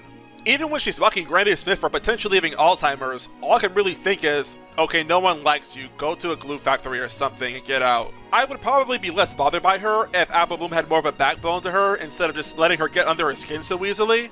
Because as is, whenever I see how scared Apple Bloom is of Diamond Tiara, it just makes me as a viewer feel disconnected from the actual story. Like, my reaction does not line up with Apple Bloom's emotions. It makes me wish, honestly, that Apple Bloom came to accept Granny Smith before her story that wowed her class. I feel like it would make her gloating in front of Diamond Tiara be a lot more sweet, because it would make her newfound confidence feel a lot more rewarding. Instead, she just kinda stoops down to Diamond Tiara's level, which isn't really a good look in my opinion. Even though it is pretty fun to see Diamond Tiara be faced with her worst fear being upstaged by someone else. Don't get me wrong, it's a good episode. Plus, Apple Bloom is a child, it's entirely reasonable how she acts the way that she does in the story. I just wish she came to that realization sooner. It's not like I'm looking for perfection after all. And I do appreciate that Filthy Rich does scold her daughter after what she said about Granny Smith after her presentation. On a semi-unrelated note though, how old really is Ponyville? If winter wrap-up was something that was done manually for hundreds of years by ponies, it's either that Twilight's information on winter wrap-up is inaccurate, because I highly doubt that Granny Smith would misremember history living through it herself, or ponies are just capable of living for hundreds of years. I'm gonna go with the latter, but if you want to correct me, leave a comment down below. Episode 39, Baby Cakes. Pinkie Pie watches the cakes falls and learns it's not all fun and games. Wow. Just, wow. I'll just come out and say it. This episode's a world-building nightmare for the show. First off, let's just address the fact that this episode heavily implies that Mrs. Cake is guilty of adultery on at least 2 different counts. Personally, I could be led to believe that because of different genetics from different family lineages, that an Earth pony could give birth to both a Pegasus and a unicorn. But the way Mr. Cake communicates this, it's very blatant lampshading. Like the writer saw this and wanted to say that, yeah, this doesn't make any sense, let's just move on from that. Which I would be okay with if not for the fact that the implications as a result are much more severe now. This episode implies that Mr. Cake got cooked by 2 different Okay, so safe to say the beginning of this episode is, well, let's just say that there are times where you should grit your teeth and let your audience suspend their disbelief, and this is definitely one of those times. I don't think this is the type of show that should be hinting on characters having affairs. So already a very bad start. The majority of this episode after the opening theme is mainly just Pinkie Pie playing with the Cake Twins, and it's not very entertaining at all. It's all around just really monotonous. Just nothing happens until Pinkie Pie reminds the Cakes that they have a catering business to attend to. I mean, we get to see a baby get his diaper changed by Mouth, but it doesn't quite make for a riveting story to tell. Which actually gets into a very big problem with this episode, and that's that for the most part, it really only focuses on the bad aspects of babies, and that's literally it. They cry a lot, they can be rowdy, and they tend to make big messes, both in and out of their diapers. I understand that babies really aren't much of characters, and they have to act up to have any real pluck come out of them, but when the bad aspects are all you focus on, and the babies themselves aren't even really visually appealing to begin with, It honestly God makes me wonder why anyone would want to have kids, period. Just looking at Pound and Pumpkin's eyes, you can tell there's really nothing happening upstairs. The twins aren't necessarily hideous, but when I can find the main 6 being more cute than the babies, there's a really big freaking problem here. This show is literally a toy commercial in disguise. Bad character design is not a problem it should be having, but I'm getting sidetracked. As stated earlier, most of the episode up to this point was just Pinkie Pie playing with the Cake Twins. And shortly following that is just a montage of the Cakes looking for someone to watch their babies while they're away. And every single time you see Pinkie Pie trying to get their attention as well. It's again just really monotonous. Doesn't really help that this episode does this song and dance at least 5 different times. Once for each member of the main 6 not named Pinkie Pie. But something about this scene also just really bothers me. I understand why they would approach Fluttershy, Twilight, and Applejack first. Fluttershy actually has babysitting experience. Twilight's essentially Spike's mother figure, and Applejack literally has a reputation for being trustworthy. But the Cakes would sooner go to Rarity, a seamstress who works around sharp objects, with their babies. Listen, I don't care how irresponsible Pinkie Pie is. Choosing Rarity first just seems like a fatal accident waiting to happen. I barely even trust Rainbow Dash, honestly. But on the note of Rainbow Dash and Rarity, they both earlier on in the episode gave up exposition about how both Pumpkin and Pound, being newborn babies, were seen to be very strong flyers at an early age and have really powerful magic surges as well. And this exposition is just thrown out there with absolutely no prompting at all. Besides that, neither of the two serve any purpose in the story. Which is very strange, because you'd think that Twilight, being a unicorn so she could very easily cover Rarity's advice, who's also shown earlier in the show to be extremely studious and very easily would be able to come across Pegasi biology, would be able to just as easily communicate that very same advice to Pinkie Pie when she came to visit her to see how she was doing earlier with the babysitting. As is, the way that Pinkie Pie comes across this information is extremely unnatural, and it doesn't help either that Twilight's entire purpose in this story is just to inadvertently insult Pinkie Pie over her abilities as a foal sitter. Like, what was her point in this story otherwise then? Yeah, with the exception of Pinkie Pie, the main 6 were handled pretty awfully in this episode. What's interesting though is that Charlotte Fullerton's writing decisions tend to be worse when it comes to characterization and not utility for the plot. But I would say that she falls short in that direction as well, just in a different way with different characters. Admittedly, this bothers me less now than it did before, but I do find it suspect still just how strong Pound and Pumpkin actually are portrayed to be in this episode. Pound, despite being a newborn baby, is able to fly so extremely well that he's not only able to support his own weight, but also Pinkie Pie's. And I'm like, bro, not even Rainbow Dash and Fluttershy could do that with Twilight in the freaking pilot. And even a more recent example, it's a big jump to go from Fluttershy lifting Rainbow Dash on her own, and then seeing Pound lift Pinkie Pie on his own. Fluttershy's a full-grown mare. Pound, meanwhile, was only alive for about a month now. Rainbow Dash explaining how this would happen when Pound gets older doesn't really justify this scene either. I know it's a cartoon, you can't really take it too seriously.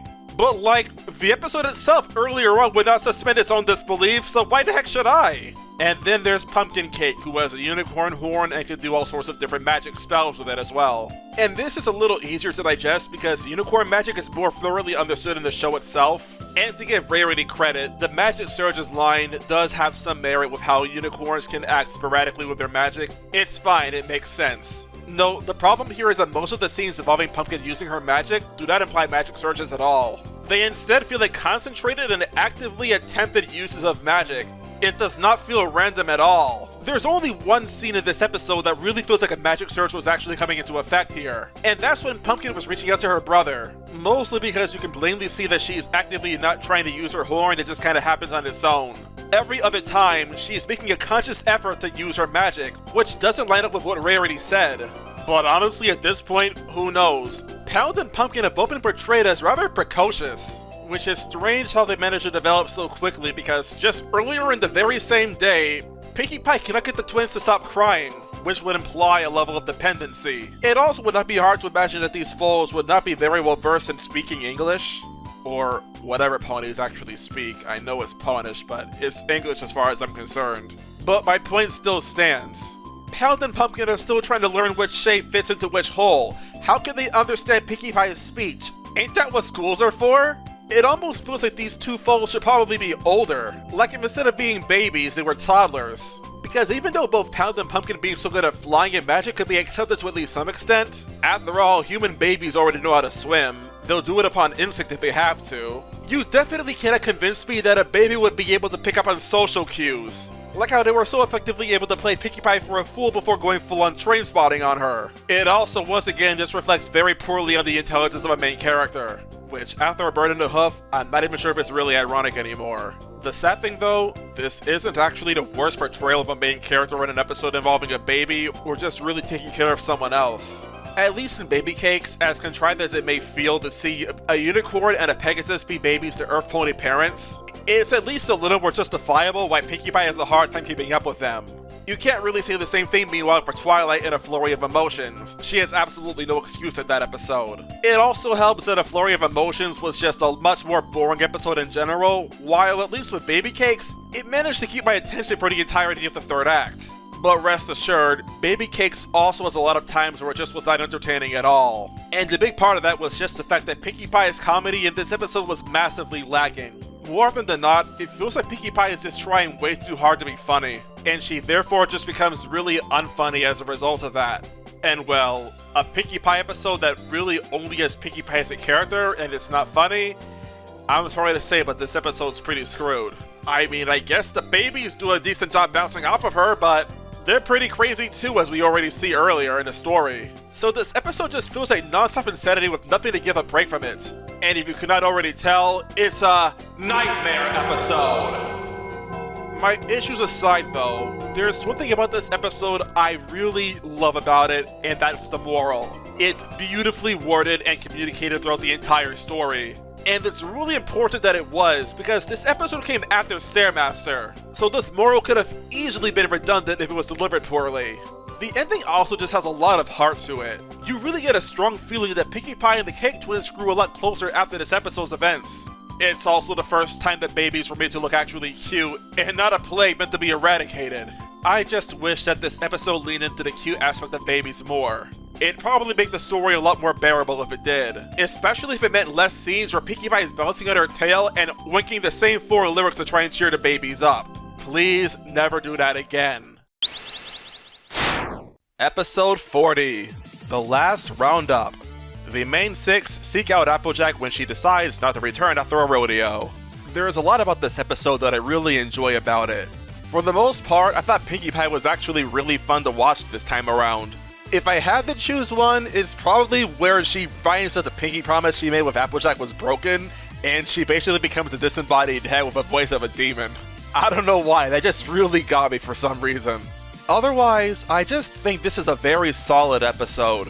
There's a decent setup with a lot of pressure mounting in Applejack, which serves as the motivation for why she won't return to Ponyville after it's found that she never won a single competition in that rodeo she went to. And I actually really like this display of anxiety on Applejack's part. Not only does it build off of her pride in Applebuck season, but I really like how we're also getting to see the reactions of her family and friends, people who she's inadvertently hurting by not telling them what's going on. It does a lot to help the episode's moral land, because otherwise, it would basically just be lip service from Fluttershy.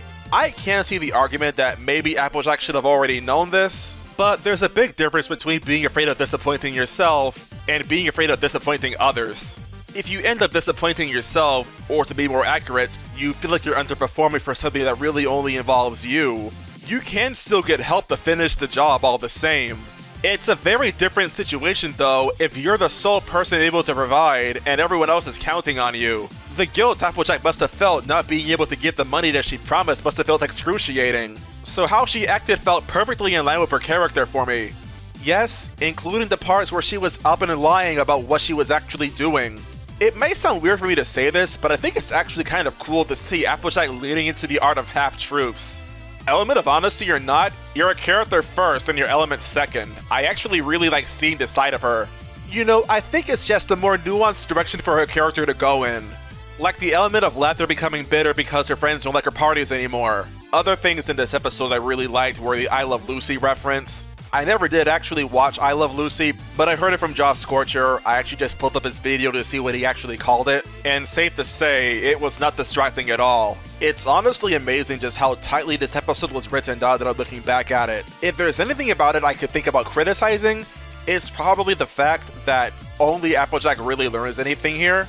I think this episode could have actually used showing that the townsfolk maybe learned the lesson that they should not put so much pressure on people to perform, and the way Applejack acted after the fact is evidence as to why not.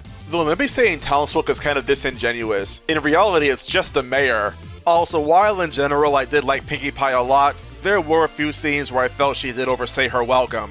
Not enough where I felt actively annoyed, but just enough where it became noticeable, and that's really it. And even then, the scenes where she reacts to a broken Pinkie promise, and where she kamikazes into Rarity taking them off track of Applejack, it more than makes up for it. Though I am stuck wondering how the heck the rationale could exist where the main five chasing after Applejack all being on foot is somehow at all slower than just having Fluttershy and Rainbow Dash pull the wagon while supporting the weight of Twilight, Pinkie Pie, and Rarity. That genuinely makes negative sense to me.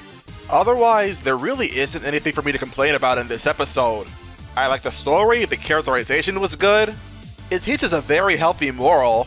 I dare say it's a good episode.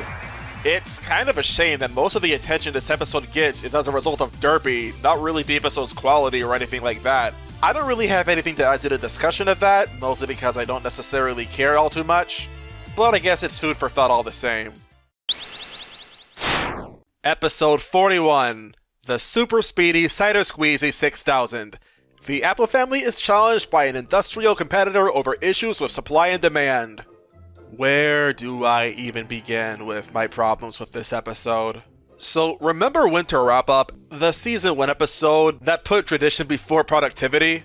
That episode at least had the excuse of it being entirely possible to sustain the tradition with good organization.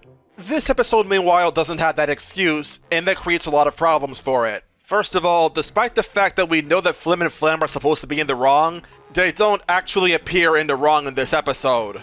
They make objectively valid points about the fact that Ponyville is not getting the cider they want because the Apple family cannot provide enough for them. Applejack tries to explain it away and saying that they need a lot of love and care given to their product for it to come out good, but the statement is inconsequential with context of what happened before in this episode. Early in the day, we see Pinkie Pie buying several mugs of cider which she's going to drink all by herself. But if you're selling so much cider to the point that you actually run out before everyone gets the chance to drink some, why would you not impose some type of limit on how much you can actually buy at once? That's just asking for your product to get scalped at that point. And you're still going to sell the same amount of cider anyway, you just have less disappointed customers. I mean, we see that only Pinkie Pie is buying cider in bulk, but you can't really call that nepotism either if Rainbow Dash isn't getting any. And speaking of Rainbow Dash, this episode actually starts with her waking up Fluttershy in the middle of the night so that they both can get cider before the apples run out. But it turns out there's already a really big line and Pinkie Pie is in the very front. And we actually hear that she told some other ponies, and as a result, the line got really big. Now, that on its own is funny, but we then also see that Twilight and Rarity were also camping out there, and they're not far behind Pinkie Pie. So let me get this straight. You told Twilight and Rarity, but not Rainbow Dash and Fluttershy. What? Why would you only tell half of your friends that you're going to be camping out? Especially if that means leaving out Rainbow Dash. Of all ponies, I would think that Pinkie Pie would know better than anyone else just how much Rainbow Dash loves apple cider. So to not let Rainbow in on that is just a really bad look on her. And with how much this episode loves to just beat down on Rainbow Dash over not being able to get any cider, the added abuse from Pinkie Pie at the beginning of the episode just makes it look a lot more purposeful on her part. Which is a very bad look on the pony that treats the emotions of others as gospel. So yeah, this on its own is already a really big plot hole. As for Flim and Flam, like I said before, they're not really made evil enough for me to want to root against them. I mean, sure, they talk fast, but they seem to be genuine business ponies. They have a machine that can do the Apple's job better, to the point where even Granny Smith acknowledges that the product itself is actually good, whether she says it or not. And despite being fast talkers, they're actually still fairly honest. You see first and foremost that they don't use any of the Apple family's apples without permission from Applejack first. And when asked to clarify the 75-25 split on bids for cider sales, they do make it known that, yeah, they're taking the majority. I get that the writer probably intended that this would be seen as an attempt to swindle the apples, but it's not like the apples even tried to negotiate after the fact either. As a result, Flim and Flam still look fairly reasonable. Heck, I can even see a 50-50 split working fine for these two parties. Applejack brings up that the apples need the cider sales to make it through the winter, But with Flim and Flam's help, you'd be able to make more cider to sell to more ponies. And that can easily multiply your profits, especially if ponies are allowed to buy more than just one mug at a time. But this gets into another problem with this episode. There's really no stakes for the Apple family here either. Flim and Flam cannot operate in their town without apples. And the only apples in Ponyville are owned by the Apple family, meaning Applejack's family has a monopoly on the fruit. If your cider speaks for itself and you can't get any better apples from anywhere else, why not let Flim and Flam get their own apples from somewhere else instead? If you're right and their product can't compare, the town will prefer your product anyway and they'll have to give up. I don't see why they don't just let that happen. Heck, originally I thought that's what they just did, because they had their own cider when they came back into town on the second day. But apparently that cider came from Sweet Apple Acres, so I guess that cider must have been in there overnight. I mean, Flim doesn't own up to it, so I had no choice but to accept that Applejack was right. I'm actually really disappointed that this episode never really looked into the idea of having the Apple family being boycotted. You have Flim and Flam provide this solution to your supply issues, the Apple family actively rejects it, and the town gets angry, interpreting how Applejack and her family acting being stubborn. That would provide an excellent opening for Flim and Flam to challenge the Apple family for the rights to Sweet Apple Acres. Not only that, but the apples would actually have something to win in this bet. As is, Apple Bloom tries to make some promises that they really can't keep, giving Flim and Flam the opportunity to start up a wager with the apples on something that can literally only benefit them. If the apples win the bet, they still have the problem of not being able to supply enough cider for the town. And if they didn't bet anything at all, the Flim Flam brothers would just be stuck because they don't have any rights to your orchards. Accepting this bet only carries risk with it, and it risks your livelihood. It doesn't make any sense. And what really gets me is that it's one thing if Apple Bloom does it. Not only is she naive, but she doesn't have any authority here anyway. But Granny Smith, the owner of the freaking farm, is the one that's actually going through with it. And despite knowing just how big of a blunder this is, Applejack doesn't say anything. She just stands there scared, looking at her grandmother just throw away their entire livelihood. There's just stupid decision after stupid decision in this episode. This exact problem was actually acknowledged in Magic Duel. At least there, we see Twilight had a good reason for accepting Trixie's bet, even though the terms it was based on would not benefit Twilight at all. Comparatively, it feels extremely forced in the Super Speedy Cider Squeezy 6000. Ultimately in this episode, it just feels like nothing ever gets resolved. And that on its own is already bad enough, but the fact that this episode is actively teaching a bad moral, where you should keep doing things the old-fashioned way, even though there's a better way you can actually do it, it's just a horrible look. I'm not quite done cutting down this episode yet, but you already know it's a nightmare episode. I actually remember that some people had a problem with the fact that Twilight doesn't just levitate all the apples off of the trees when helping Applejack's family make the cider for the competition, but personally I really don't. Even if she can do that, you wouldn't be able to make the cider any faster. Only Rarity can help Granny Smith with picking out the good apples from the bad, and there isn't that much extra room on the treadmill for Rainbow Dash and Big Mac to run on. As a result, even though Pinkie Pie and Fluttershy are basically redundant here, I do prefer this over the alternative. I should also throw this out there, I do like the song that Flim and Flam introduced themselves through a lot. I don't know the genre of music it is, but it sounds like carnival music. I like carnival music. Or is it a barbershop duet? Either way, I did enjoy it. I gotta wonder though where the good cider went when the Flim Flam brothers were doing the competition. They had to have had good cider mixed in there somewhere, right? They only started cheating later. Then again, I doubt that Ponyville would trust them anymore after finally getting to taste their cider and it tasted like that. Overall, this episode just felt like a giant waste of time. Like it was completely pointless. Episode 42. Read It and Weep. Rainbow Dash develops a love for reading. It's hard to say right now, but this has to be one of the most charming episodes I've seen this season so far. It's a really simple story where Rainbow Dash does something reckless, she gets hurt, and while bedridden, she discovers she has a passion for something outside of her comfort zone. It's actually really cute seeing Rainbow Dash just fall in love with reading and develop an interest in daring do as a character. For that matter, I also think this episode is just very progressive. It's not lost to me that there is a bit of an allegory here regarding how some people who may not necessarily identify with the target audience for this show may still wind up enjoying it all the same. And I really like the setup that leads to Rainbow Dash actually getting to the book, with Twilight recommending it to her, and Rainbow Dash eventually coming around to give it a try. For that matter, it's a very good thing that her friends never actually tease her over liking reading, because if they did, that would actually justify outside of Rainbow Dash's mind why she had to hide the book. And that would also put this episode at odds with Read As In Your Color, which focused on the fact that you should not feel afraid to confide in your friends. So already this is a good start for this episode. It's really funny how even the slow moments of the story where you see Rainbow Dash just being bored, just trying to pass the time by any means necessary, even this is interesting to me. It gives strong vibes that Rainbow Dash is probably suffering from ADHD, and that just makes her a lot more relatable. And speaking of relatable, I really love what the writer did when it came to Rainbow Dash and the Daring Do book that she was reading. Because Rainbow Dash quickly finds herself actually being able to liken her situation to that of Daring Do, even finding that their own personalities are fairly comparable. Much like how male fans of My Little Pony like myself found themselves to really enjoy the characters and may even relate to specific ones of them on a deeper level.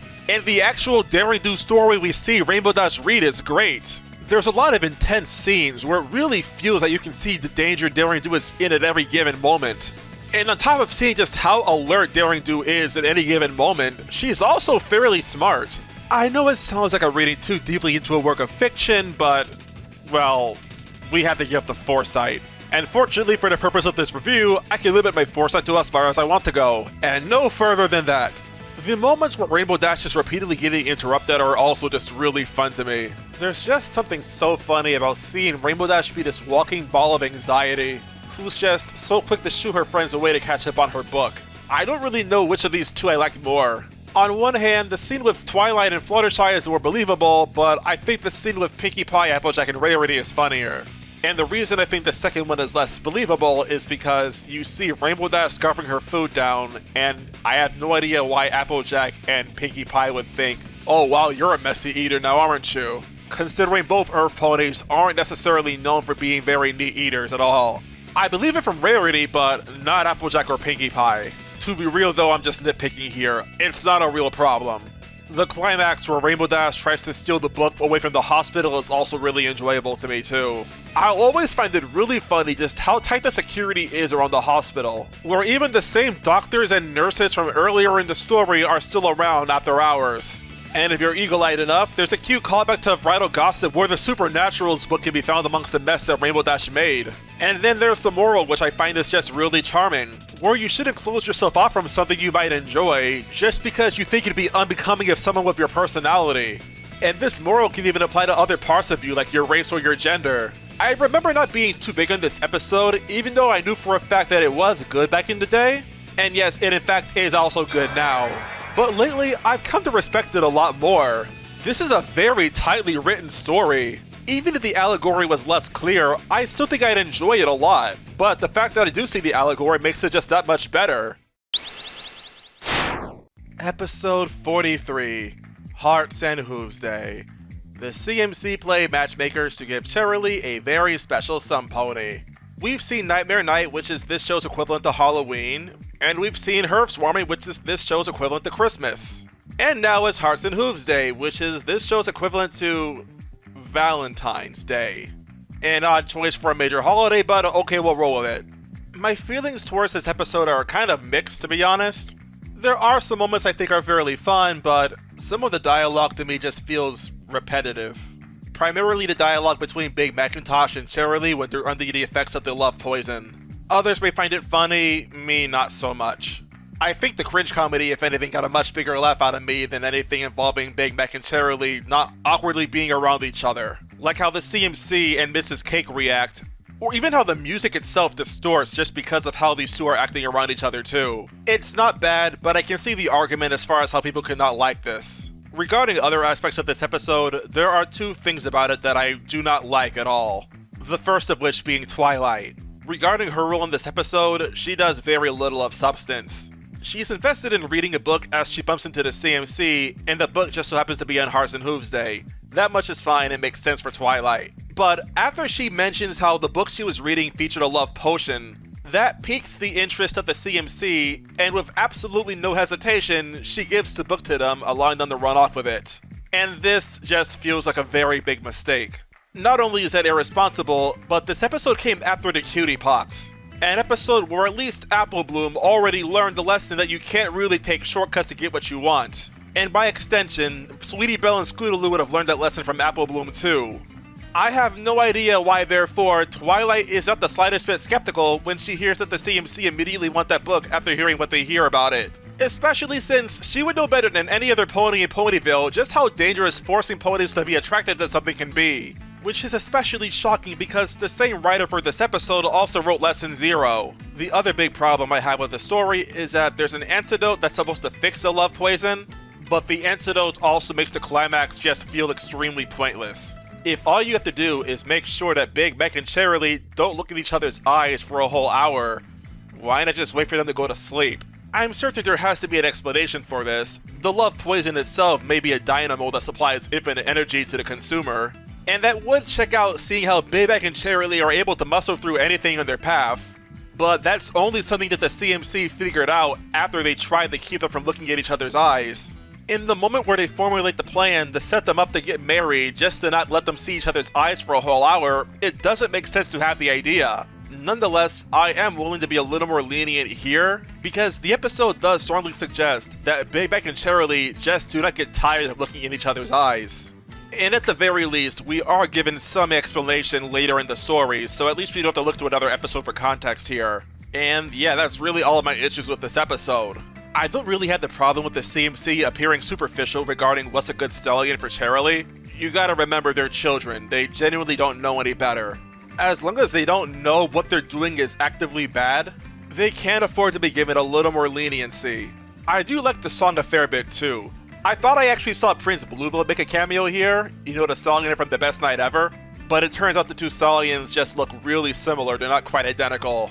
I feel like my favorite part of this episode is the doom vision that Apple Bloom has when she imagines the fact that Ponyville will no longer have a teacher or Big Mac to help with the apple farming. I mean, I could nitpick the fact that Applejack would still be doing the harvesting, but when you're terrified, it tends to be difficult to think straight, so okay, I can accept it. I also like how this episode makes it clear that it's perfectly okay to be platonic, in that it's perfectly okay for both Cheerilee and Big Mac to be friends, just not be romantically involved with each other.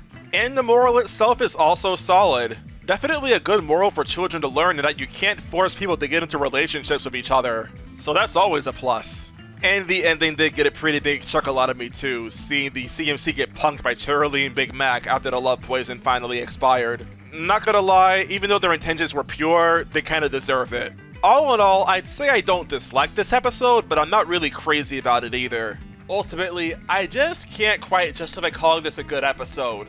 Yeah, it's just okay in my opinion. Though it is close to being a good episode. As is, I just have too many issues with the storytelling, and the humor, while it's there, it's not really good enough for me to look past my bigger problems with this episode. By the way, the CMC were using glue when making that project for Miss Cheerilee at the beginning of the episode. Can you make glue without horses? Episode 44. A friend indeed. A newcomer in Ponyville doesn't want to be Pinkie Pie's friend, but she won't take no for an answer. This is probably a hot take, but in general, I found myself very underwhelmed by this episode. There are some very clear highlights, namely the Smile song, but beyond that, I don't find very much redeeming this episode for me. To the Smile song's credit, I love the instrumentation and the lyrics, and the animation is also legitimately really good, but it really does not do very much for Pinkie Pie's characterization, which is the only thing that really is to discern from it. It tells us that she's committed to making friends and making people smile, essentially doubling down on what we already knew about Pinkie Pie from Griffin the Brush Off, but otherwise, there really isn't anything of substance to come from it. And that's a problem for me, considering that 6 minutes into this episode is when the story actually starts to happen. Before that, there really isn't a conflict. And when the conflict does actually begin, and we see Pinkie Pie essentially harassing this donkey she's never met before, I can't really say I'm too invested in what Pinkie Pie really wants to do. I'm not necessarily too mad at her because of how she's acting. After all, there was a chance to call this out in Griffin the Brush Off, and that opportunity was abandoned for what was in all honesty a really stupid reason. But as a result, I do feel like I see a lot of this episode just feeling like Griffin the Brush Off on repeat. Just with Cranky being Gilda. Though to Cranky's credit, he does try to be direct when telling Pinkie Pie he's not interested in being a friend to her.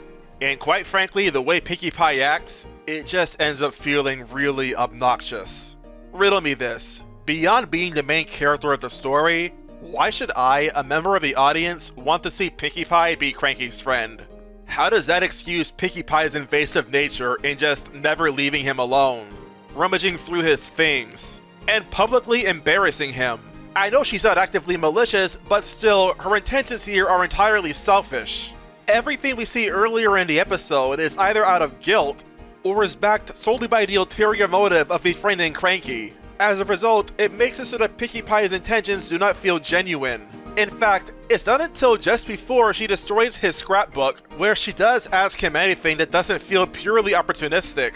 And even the genuine question that Pinkie Pie does ask is only something she's able to ask because she's nosy.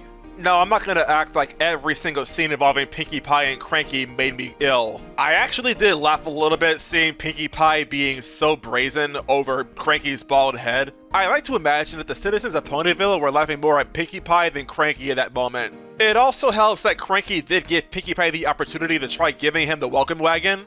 So though I wouldn't really say it's his fault, it does do a lot to give at least a little bit of credit to the idea that he can still open up a little bit. It's not much, but it's something. I understand that it was actually fairly commonly circulated that people wanted a lesson to be taught here that you can't befriend everyone and you really shouldn't try to. And watching this episode again to revisit it, I can definitely see why. It sounds pessimistic, but that's also just reality. There will be people in real life that you will not be able to win over. And you certainly shouldn't try to be Pinkie Pie and befriend everybody, because there are people that are simply not worth befriending anyway. Now, that's not to say that the moral this episode taught, however, is bad. However, knowing the other friends that Pinkie Pie has, it leaves me genuinely confused how she doesn't already know this. I'm sorry, my suspension of disbelief cannot go that far. How are you best friends with Fluttershy, yet you did not already know that there are some friends you have that just want to be left alone? That your friends are not all gonna like the exact same thing? This is the same freaking season with both Luna Eclipsed and May the Best Pet win. Two separate episodes where Pinkie Pie was at least complicit in agreeing that a friend would not be interested in an activity that involves multiple ponies. That's not to say the moral is redundant, but I think the wording could have been much better. How about something along the lines of, friendship is a wonderful thing, but it's not something you can force. It can take some ponies very little time to become friends with each other, but other times it can take a lot longer. It's important to let things operate at their own pace. And if they're right for you, you're sure to win them over eventually. I think that would be a much more relevant moral to the story that was being told, but I don't know, maybe you'll disagree with me on that. Regardless, that's what I think. Now, do I believe that I underrated this episode in the past? Yes, I do. It's not as bad as I originally thought it was. However, that's not to say I don't think this episode is bad. It's a nightmare episode. I can justify seeing this being a little closer to okay. If the moral was better suited to the story, I could easily call this okay, maybe even good. Ultimately, what killed this episode for me was just the really sluggish start, Pinkie Pie's annoyance, and the moral just not fitting with the story for me. Also, fun fact, adult cows don't drink milk, they drink water. Daisy Joe, you're quite literally doing it wrong. Episode 45. Putting your hoof down. Fluttershy becomes tired of being a doormat, so she seeks help to assert herself.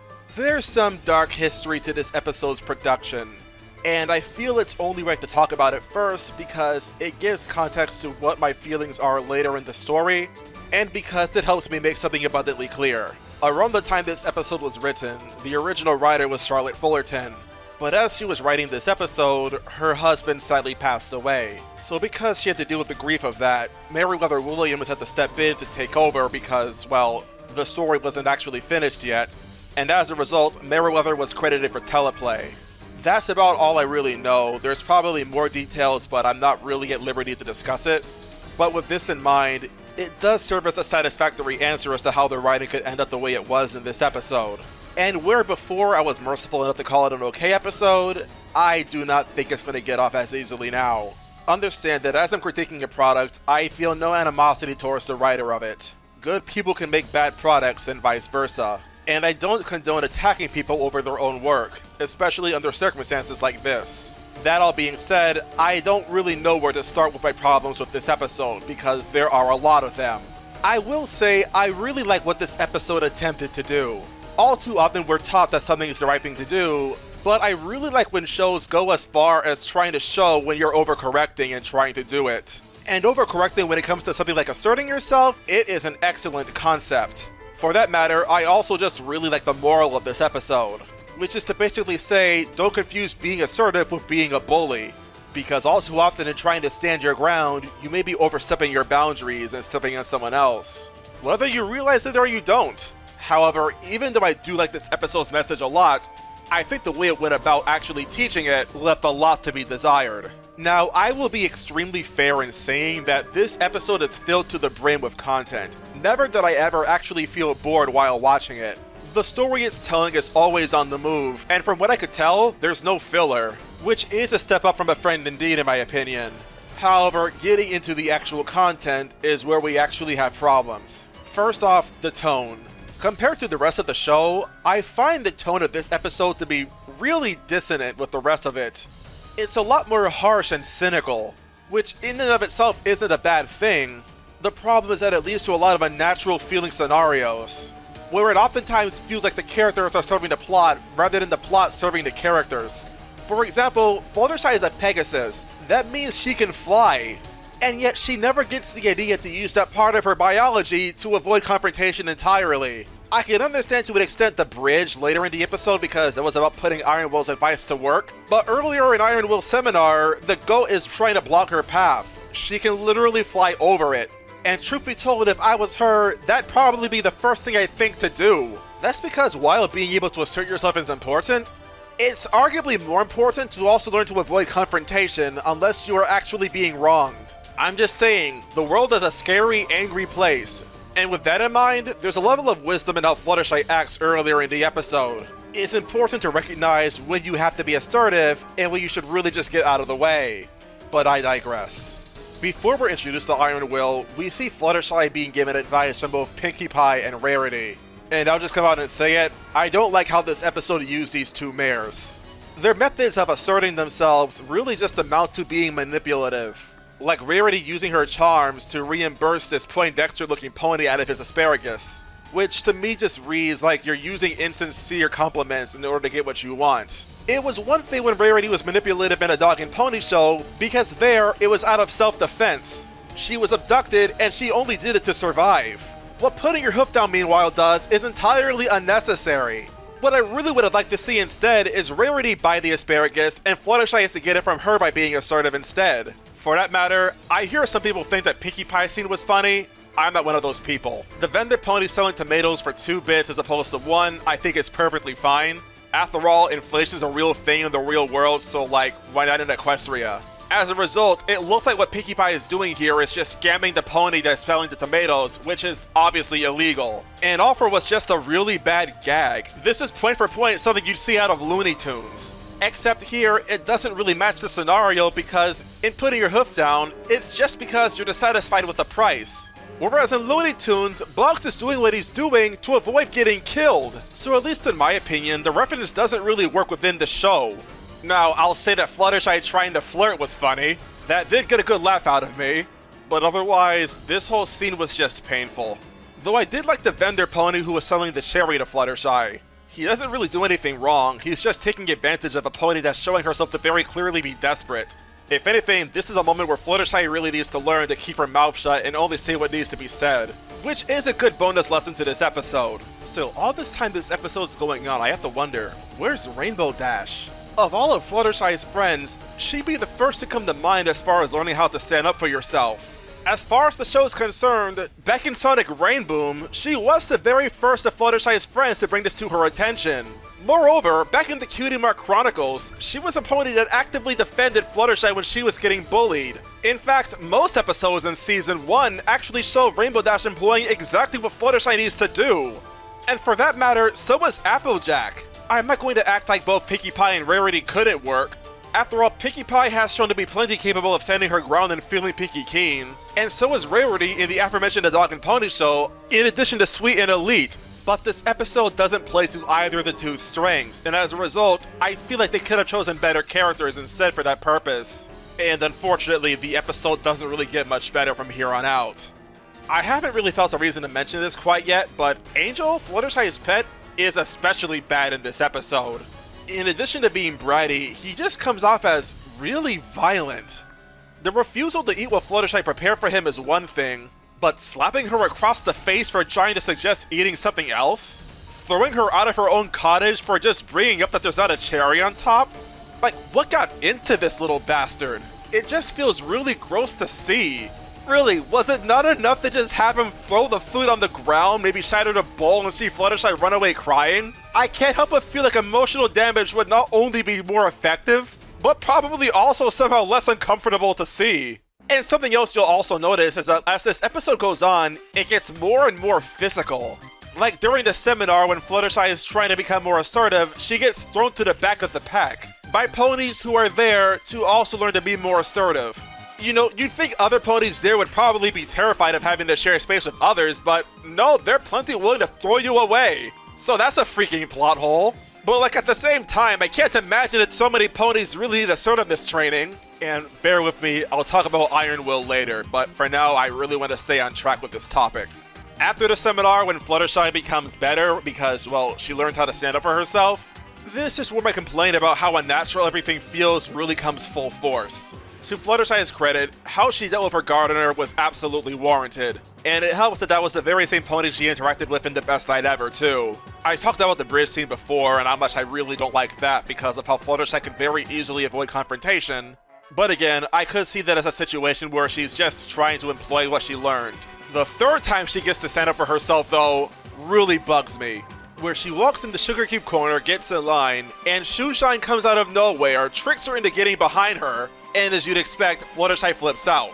So let me just get into exactly why this really bugs me the way it does. The scene where she gets cut in front of here is entirely unnatural. This is something I'd expect 7-year-olds to do, not a fully grown freaking adult, so it feels just shameless. Moreover, we never saw Shoeshine earlier in the story when Fluttershy was trying to get the ingredients for Angel. In fact, none of the ponies earlier in the episode appear again. It's just a whole new cast of jerks now. And finally, I think this is just way too black and white how Fluttershy is supposed to be in the right and everyone else is in the wrong. Even earlier in this episode, it was actually ambiguous at times whether ponies were actually in the wrong when Fluttershy got cut off. At this point, the episode feels like it's dumbing itself way the heck down, and the nuance, it's just gone. However, to the episode's credit, it does start actually getting better from here on out, because Fluttershy's outbursts really do feel like they're in response to legitimate accidents, and not purposefully trying to enrage her. And I'll admit, the climax where she actually lashes out at Pinkie Pie and Rarity, I actually really love this scene. And to be fair, it's here where I realize where it probably was for the best that Pinkie Pie and Rarity were chosen and not Rainbow Dash or Applejack. Because of the main 6, I feel like Pinkie Pie and Rarity would care the most what their friends think, and so being berated by each other would cut really deep for them. Fluttershy herself also just chose some really funny deep-cutting words to say. I mean, I had to pause the episode to laugh when she called Rarity petty. Like, whoa! And even beyond that, it's a good climax to show Fluttershy at her absolute worst. Given everything that transpired earlier, this does actually feel like a fairly natural way for it to all end, considering all these two ever tried to do is help you. That's not to say I would not want to see something different. I still think there's a lot more potential to do this type of scene with Rainbow Dash. She probably wouldn't run away crying, but that's the thing. She's a pony that doesn't go down without swinging first. I think it could be very interesting if, seeing how Fluttershy is acting in this scene, Rainbow Dash would actively fight back and hit Fluttershy where it hurts. I have to imagine there are ways to use Fluttershy's love for animals against her here. And I can only imagine the reaction Fluttershy would have breaking down at the fact that some pony is beating her at her own game. Which would not only communicate that you probably should not be throwing stones from a glass house, but also how Fluttershy's method of asserting herself is legitimately harmful for others. Obviously, 2 wrongs don't make a right, but as long as it's made clear that what Rainbow Dash said is not genuine, I don't really know how this idea would not be able to work. It wouldn't be like in 28 Pranks Later, where Rainbow Dash legitimately thought that she killed a bunch of innocent ponies. It would just be to say, this is what you're doing, and you need to know how it feels when you do it. Like that episode of The Amazing World of Gumball, The Words. But again, just because I prefer something different does not mean I'm going to say that what the episode itself does is bad. But then we get to the resolution and the impending ending. Oh boy. So this far into the episode, I'm gonna have to start talking about Iron Will. I like him. I think he's a really funny character. There's a lot that's just really cool about him, like his theme song being Eye of the Tiger. And he also has a few mannerisms from Mr. T, which I think is just really cool. And that's why it hurts me to see how he gets treated at the end of this story. The episode paints him as this monster who gives Fluttershy bad advice and sends her off the deep end. And to be fair, I do recognize that the advice that Iron Will was giving her, for the most part, wasn't very good. However, I don't think it'd be fair to say that all of his advice was bad. For example, maintaining eye contact when talking to somebody is a legitimately good idea and good practice, because in doing that, you show that you're serious. However, other lines like, don't apologize when you can criticize, that is not good advice at all. Like, that's the type of advice that'll get you killed if you meet a crazy enough person. Or if ever you overstep your own boundaries, which you are liable to do if you don't actually relent. Given that, I can respect how Fluttershy doesn't really compensate him for what he was teaching her. But it's also hard to feel like Iron Will didn't get scammed in this episode. Yes, a good bit of his advice was bad, but you also see that Fluttershy very clearly took it to the extreme with how she acted. And yet this episode is intent on blaming Iron Will for everything. Which to me is really hypocritical when neither Rarity or Pinkie Pie are necessarily blameless either. And the fact that neither of the two get called up for their harmful practices that they try to teach Fluttershy is just really insulting. Moreover, it doesn't really make sense how Fluttershy was immediately able to understand the best way of going about asserting herself, considering that she's been locked away in her cottage ever since she lashed out at Pinkie Pie and Rarity. And it really sucks how this episode never really had the time to go into how she picked up on good practices. Like, it's good that she learned to stand her ground at the end, but how did she learn? That's an important moment in her growth as a character, and this episode just skips it. Needless to say, it's a really disappointing way to end her story in this episode. Like I said earlier, this episode would not get off as easily as it did last time. And yeah, I'm calling it a nightmare episode. It's disappointing how this story came out. It actually had a lot of potential to be good. And I can't help but feel bad, because there really were a lot of things going against this episode actually being good. It just goes to show, if you don't cook something thoroughly, you probably will want to eat it because it's not done yet. Episode 46. It's About Time. Twilight freaks out over the future when she's warned by her future self. This is one of those self-fulfilling prophecy episodes, where something from the future ends up managing to trigger something from the past, and over time that thing from the past becomes the present. As a result of this story type, there's a plot hole that's just inevitable to exist because of how the story has to carry itself out. I don't really have a problem with this. Time travel is something that you cannot really ever get right. There's always going to be at least one thing that doesn't line up with the facts. And all the same, I still really enjoyed this episode. A lot of the humor really worked for me, whether from characters like Fluttershy, Pinkie Pie, Rainbow Dash, and Spike.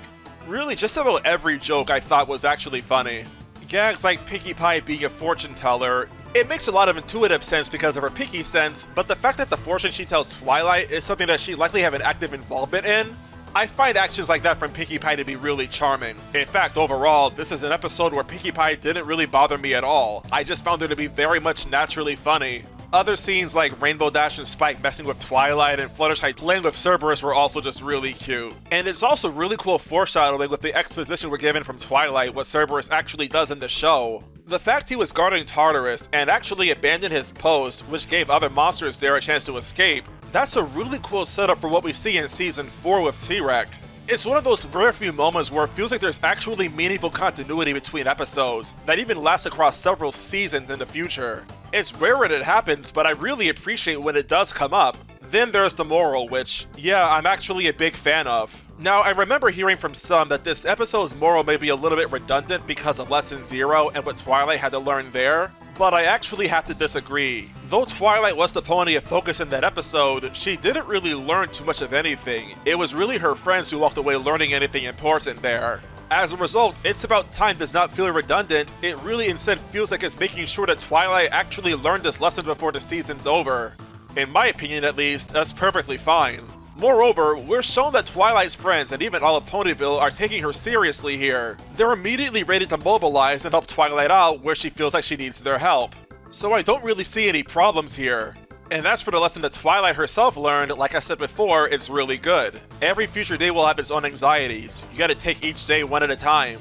and so compulsively worrying about your scheduling and trying to make sure everything's all in a row, it's not healthy or sustainable. Of all ponies to learn this lesson, Twilight absolutely would be the best one to do it.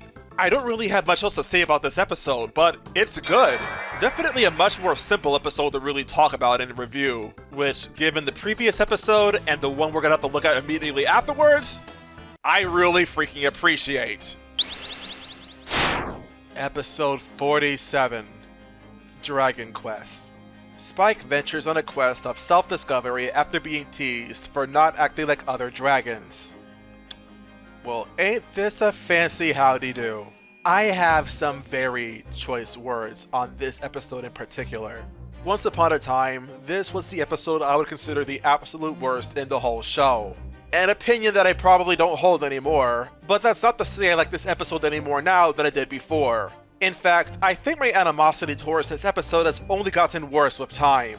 For you see, I'm no longer leaning on the opinion of other reviewers before me that I revere so highly. So excuse me, as I must now tear through this episode with the radula I call a tongue. But first, I want to try being a little positive. The moral of this episode in a vacuum is absolutely phenomenal. It's essentially saying that what you are is not who you are. In real life, this is to say that regardless of your age, your race, your gender, or your creed, you are not doomed to follow the stereotypes of what you are. But where this episode goes wrong is that throughout the entire freaking thing, it basically treats like being a dragon is something worth demonizing. How dragons are classified in this episode is that they're fierce, formidable, and probably other words that start with the letter F. And the episode goes on to basically say that acting like that is objectively a bad thing.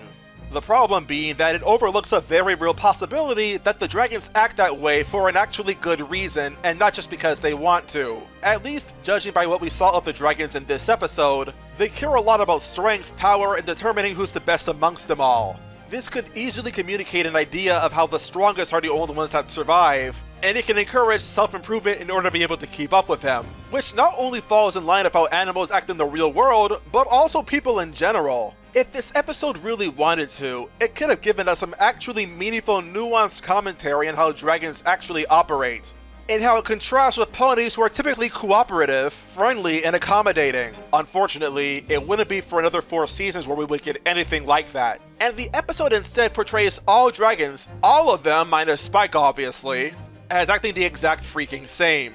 Fratty, obnoxious, muscle-headed, homicidal drones who are just as bigoted towards ponies as ponies are to dragons. Which in and of itself would already be really freaking bad, considering dragons are not the equivalent of other animals in the show. They're essentially an entirely distinct tribe from ponies with their own culture. But this episode is about Spike trying to learn more about what he is, because he's not content acting like a pony would. And just to go on this little tangent, because otherwise it's gonna bug me for the rest of this review, how the heck do ponies know almost nothing about dragons at all? You know their migration patterns, you know that they can sleep for 100 years when they're napping, they grow from greed, something you learned from Zecora, who could totally be consulted about this. And let's not forget, I don't know, the fact that Twilight got Spike as an egg for her entrance exam, meaning it's likely that Princess Celestia would know a thing or two about this? Yeah, I refuse to believe that Twilight is correct when she says that there's almost no information on dragons at all in the show. And if they're that freaking scarce where people know so little about them, how do you explain the hundreds if not thousands of dragons that were literally flying over your house just yesterday? And time to think of it, there was a random dragon in a cave in the Everfree Forest that Spike found in Owlswood that ends well. Yet, do you see how little sense this story is already making so far? And again, it's not like these dragons are just wild animals. They're fully sentient creatures with their own culture. And the culture as is portrayed in this episode, well, let me put it in mild terms if I can do it. In this episode it comes off as freaking propaganda. All those draconic activities, like tail wrestling and belly flopping into lava, in-universe, the ponies in this episode, namely Twilight, Rainbow Dash, and Rarity, regard these activities as being purely awful, something that Spike has absolutely no business in. They in effect feel like they were proven right in not wanting Spike to hang out with these dragons, because from their perspective, acting like a dragon is supposed to be objectively a bad thing. Imagine if the roles were reversed. This was a show that was primarily focused on dragons, and we saw them react to activities like the ponies having slumber parties, or fashion shows. It would lead to the exact same freaking problem but in reverse, because you're dismissing other ponies that don't fall into that stereotype. Heck, when it comes to tail wrestling, I have no idea why this is seen as a problem at all. Isn't that an activity that both Rainbow Dash and Applejack have engaged with at least once before in the past? It comes off as really freaking hypocritical to demonize one culture for engaging in that activity when you yourself have no problem with it when you do it amongst your own kind. The episode goes on to say that if the dragons raised Spike and he wasn't raised by Twilight, he would have ended up just like all of those other dragons that he learned are not worthwhile to be around. In essence, every dragon that wasn't raised by ponies in the past is going to grow up like Garble and the other dragons. Which is a quite frankly disgusting freaking direction for this episode to go. The episode actively demonized what Spike is and is saying that he should be thankful to not be a dragon in the traditional sense. And you know what's really funny? This show has 6 main characters, all female and all ponies, with varied personalities, goals, and interests. And yet this episode can only write one specific type of personality for dragons that are not Spike. It makes the story feel exceptionally one-sided. And I'm not asking for much, I'm just asking for you to have at least some variety in how the dragons act. All you need is at least one dragon to go against the grain, so that dragons as a whole from here on out aren't doomed to be unlikable. Especially with how far this episode goes in order to make dragons look objectively bad. The picking on Spike is already bad enough, considering that he's very clearly outside of their weight class. Like, these are freaking teenagers, Spike's a baby, and yet they treat him as roughly as they would their own. And like, okay, it's a cartoon, I can get behind the slapstick here. Plus, the dragons themselves call it an initiation. So I could see this as the dragons trying to make sure that Spike's actually tough enough to hang out with them. Which in that case, okay, that's fine. But then you get to the climax where they are actively going out of their way to hunt for phoenix eggs for no greater purpose but to smash them. And it's here I completely lost it.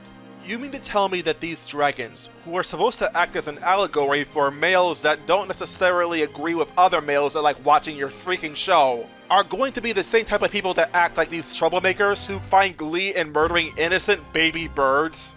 I have a lot of problems with this scene. First of all, why is this episode, and for that matter, so much of this show demonizing behavior that's not even objectively wrong, but just not in line with how the main characters within the show act? I'm probably being hyperbolic here, but the episodes like feeling peaky keen with Twilight skepticism, or Iron Will's macho-ness and putting your hoof down, there's nothing wrong with acting this way. And yet this show repeatedly goes to extremes to basically say, don't act like this at all. I don't understand it. And secondly, what justification is there in this episode for the dragons doing this to phoenixes? Are phoenixes a natural predator of dragons when they grow older? Probably not, and even if so, it's never elaborated on in the future. Are phoenixes a delicacy and they taste really good? No, that can't be it, because the eggs are being smashed after they're grabbed. It's just a game to them, and it makes you wonder what is wrong with them. I don't feel like I should want to hate dragons as a whole, because that doesn't feel fair to Spike at all. Heck, you've had an entire episode in the past that was about not judging books by their cover. Why are you actively trying to reinforce negative stereotypes of your characters? That sounds entirely antithetical to what the entire freaking show's about! And thirdly, this is not really related to anything, but if phoenixes are supposed to be immortal, why do they need to reproduce? That's just weird. But yeah, the long and short of it, if I was Spike and after I had to experience that kind of day, I feel like I'd be living the rest of my life feeling body dysmorphia or something. I would not want to be a dragon, and I'd rather be a pony, because spending one day with dragons made me realize that I don't want to ever be like another dragon. And this is supposed to be a sweet, happy ending, but it's not. For you see, do you know what caused Spike to want to go on this whole journey to begin with?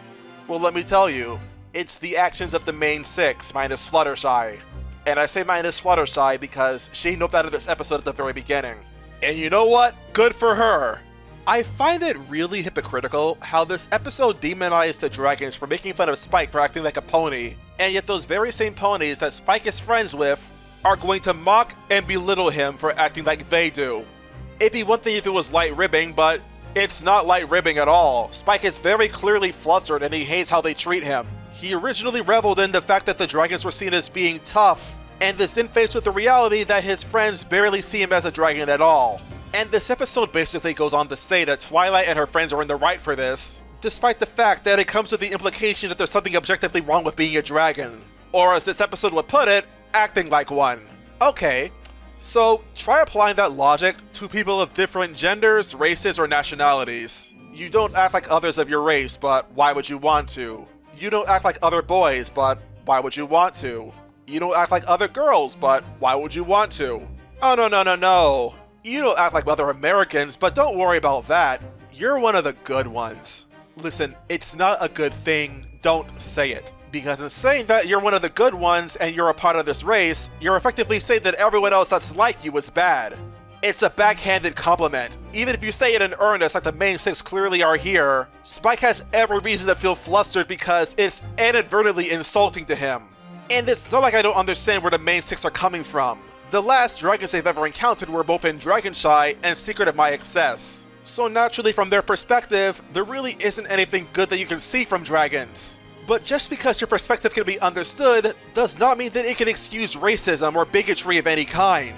At the end of the day, they are all still ignorant. It's the same story as saying that someone's a credit to their race. I really wish what the main six said here instead was that, well, Spike didn't act like other dragons as far as they've ever seen. But the dragons that they've seen before were nasty and monstrous. More importantly, that they just like Spike for the way he is now, instead of coddling Spike and treating him like a wimp. Especially in regards to both Rainbow Dash and Rarity, they repeatedly make it a habit to patronize and belittle him, as if they don't see Spike as an equal but more like a pet. And bear in mind, nobody calls this behavior out, not even Spike himself, and no one comes to understand that Spike only left because of how they treated him. So it really is just rules for these but not for me. And because Spike is supposed to be a stand-in for fans of the show, even going as far as having a sweet and elite photo at the end of the episode, showing all of the main six in Canterlot for Twilight's birthday party with Spike merely being taped onto the right corner of it. On one hand, it's a sweet gesture from the show's staff, but on the other hand, it leaves this bitter aftertaste in my mouth. Because as I acknowledge it, this episode feels disrespectful towards the male sex in general.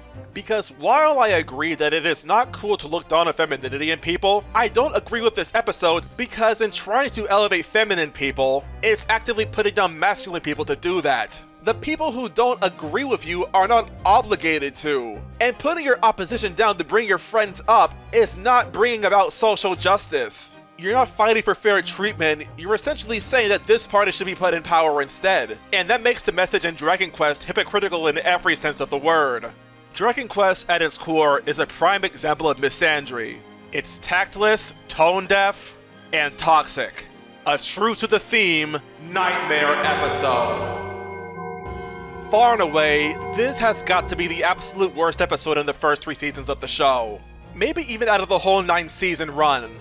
There are definitely other episodes that have pissed me off more than this one did. I still think I hate No Second Princess more as an example, but that's because I hold authority figures in much higher regard. Dragon Quest is still more destructive by the fact that it actively demonizes half of the freaking population. Good luck beating that. Episode 48. Hurricane Fluttershy. Fluttershy battles to overcome her anxiety to perform a civic duty for her town. If there was ever an episode that fully encapsulated everything about what I loved about this show, this episode has to be it. It is a masterclass of what this show is capable of and then some. First and foremost, Fluttershy is my favorite character in the entire show.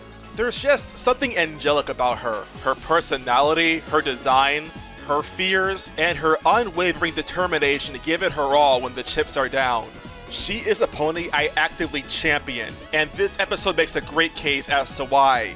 Let's take it from the top first though. The premise behind this episode is that the ponies of Ponyville, or more specifically the Pegasi, they have a civic duty to provide water for Cloudsdale. But Rainbow Dash wants more than that. She doesn't just want to bring water to Cloudsdale, she wants to break the record. This already sets the stage as to why Fluttershy may be more hesitant to want to participate. The episode Green Isn't Your Color already makes the case that Fluttershy does not enjoy performances, or at least being the subject of one. We also know from the Cutie Pox Chronicles that Fluttershy isn't a very strong flyer in her own right. Or at least, she wasn't one. She's certainly gotten better with time. Even ignoring Rainbow Dash's example in this episode, she's shown to have adequate speed in performing rescues in previous episodes like Friendship is Magic, The Pilot, and Secret of My Excess. However, in those episodes, they were situations where Fluttershy was needed. There was no one else that could do what she could do. And even in regards to performances, we also see that Fluttershy is a pony that's willing to tough it out, something we're shown not only in Green Isn't Your Color, but also suited for success. If, and only if, she's doing it for one of her friends. which is consistent with her character in Hurricane Fluttershy, seeing that she's doing it for Rainbow Dash.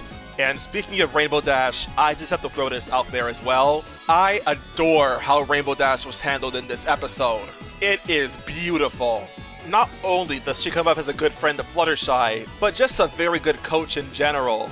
I love how she's able to shift between being harsh but fair when dealing with others, and is actually a lot more gentle with Fluttershy, knowing that she really can't handle much worse than that. Even to the point where she originally snaps at Fluttershy over her recounting her past trauma, just to then course correct when she recognizes that Fluttershy looks like she's about to break down crying. It shows excellent awareness on her part, and it demonstrates the importance of treating everyone with equity rather than equality. Because remember, everyone has potential, but you gotta know how to tap into it. An approach good for one person won't always work for another, but this is only the first of many incidental morals that this episode manages to get across in a short runtime. For this matter, I want to say I also really appreciate how, despite the fact that it is Fluttershy's duty, and as a result, Rainbow Dash would be within her right to force Fluttershy into it, she's still willing to let it go and let Fluttershy stay behind if she doesn't want to participate. And instead, Fluttershy acquiesces and chooses to come along anyway despite her anxiety. It's a lot better than what Dragon Quest tried to do when having Rainbow Dash basically use the time with Fluttershy as leverage before. And then we get to the training drills, where we see every pony recording their top wing power. A lot of big numbers, oftentimes being higher than 8, Rainbow Dash herself being able to do more than double that. And when it becomes Fluttershy's turn and she only is able to put out 0.5 wing power, when it's shortly after 2 unrelated Picasly laughing at her expense, I'm sorry. I need to break down on just how good this scene is.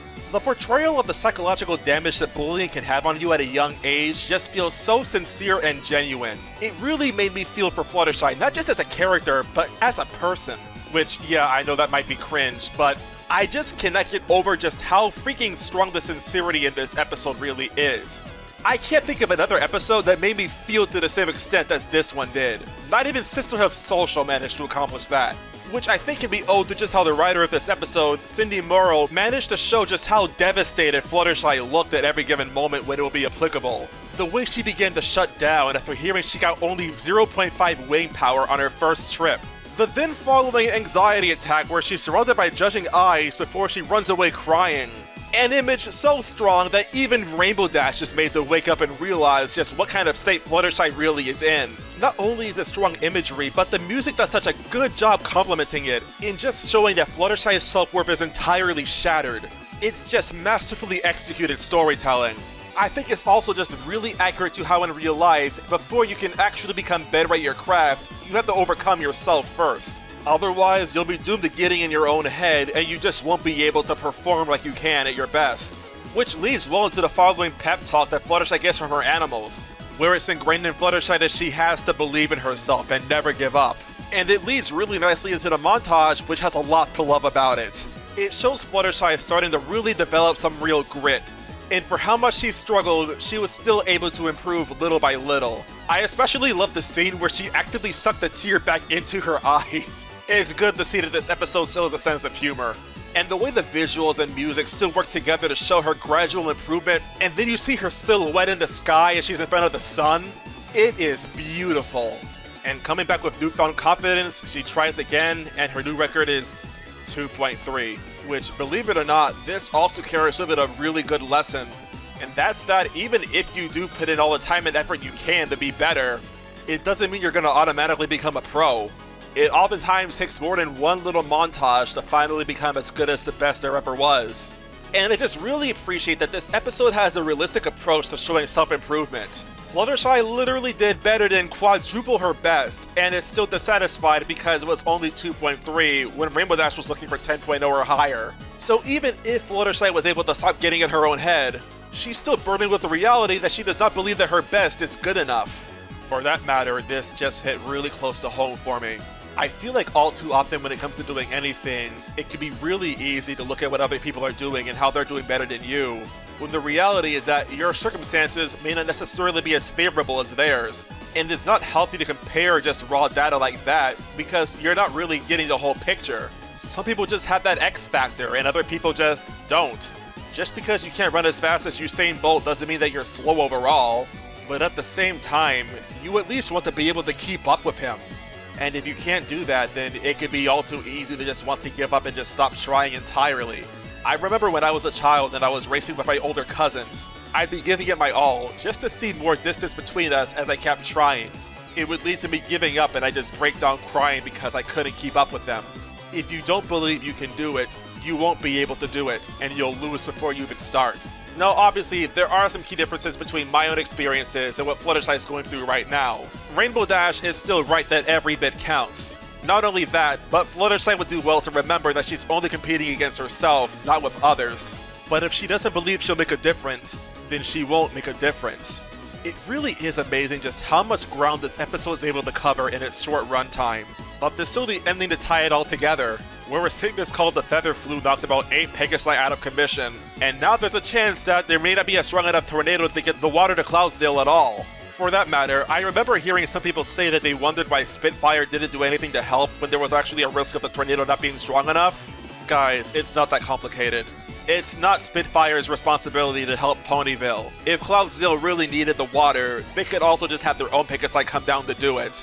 If anything, it'd just be a really bad look for Ponyville to need any extra help. In that sense, it wouldn't really be too dissimilar from Winter Wrap-Up, so I have no problems with this at all. Either way, it's here we see that Ponyville does not have enough wing power to get the tornado to be strong enough.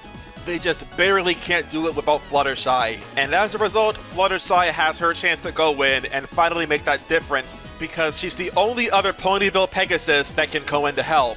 And not only was she able to break her own personal best, but when everyone else was zooming past her and she was still struggling to keep up, she managed to finally break through her own fear of failure and managed to fly faster than ever before, giving just enough extra wing power to finally get that tornado up and all of the water to Cloudsdale. In a stunning example of perseverance, grit, and determination, she actually did it. And as if this wasn't enough of a good feeling ending for the audience, we even see Rainbow Dash direct all attention to Fluttershy and see her finally be put on high for her outstanding achievement, ending the episode on one of the best morals this show has ever put out.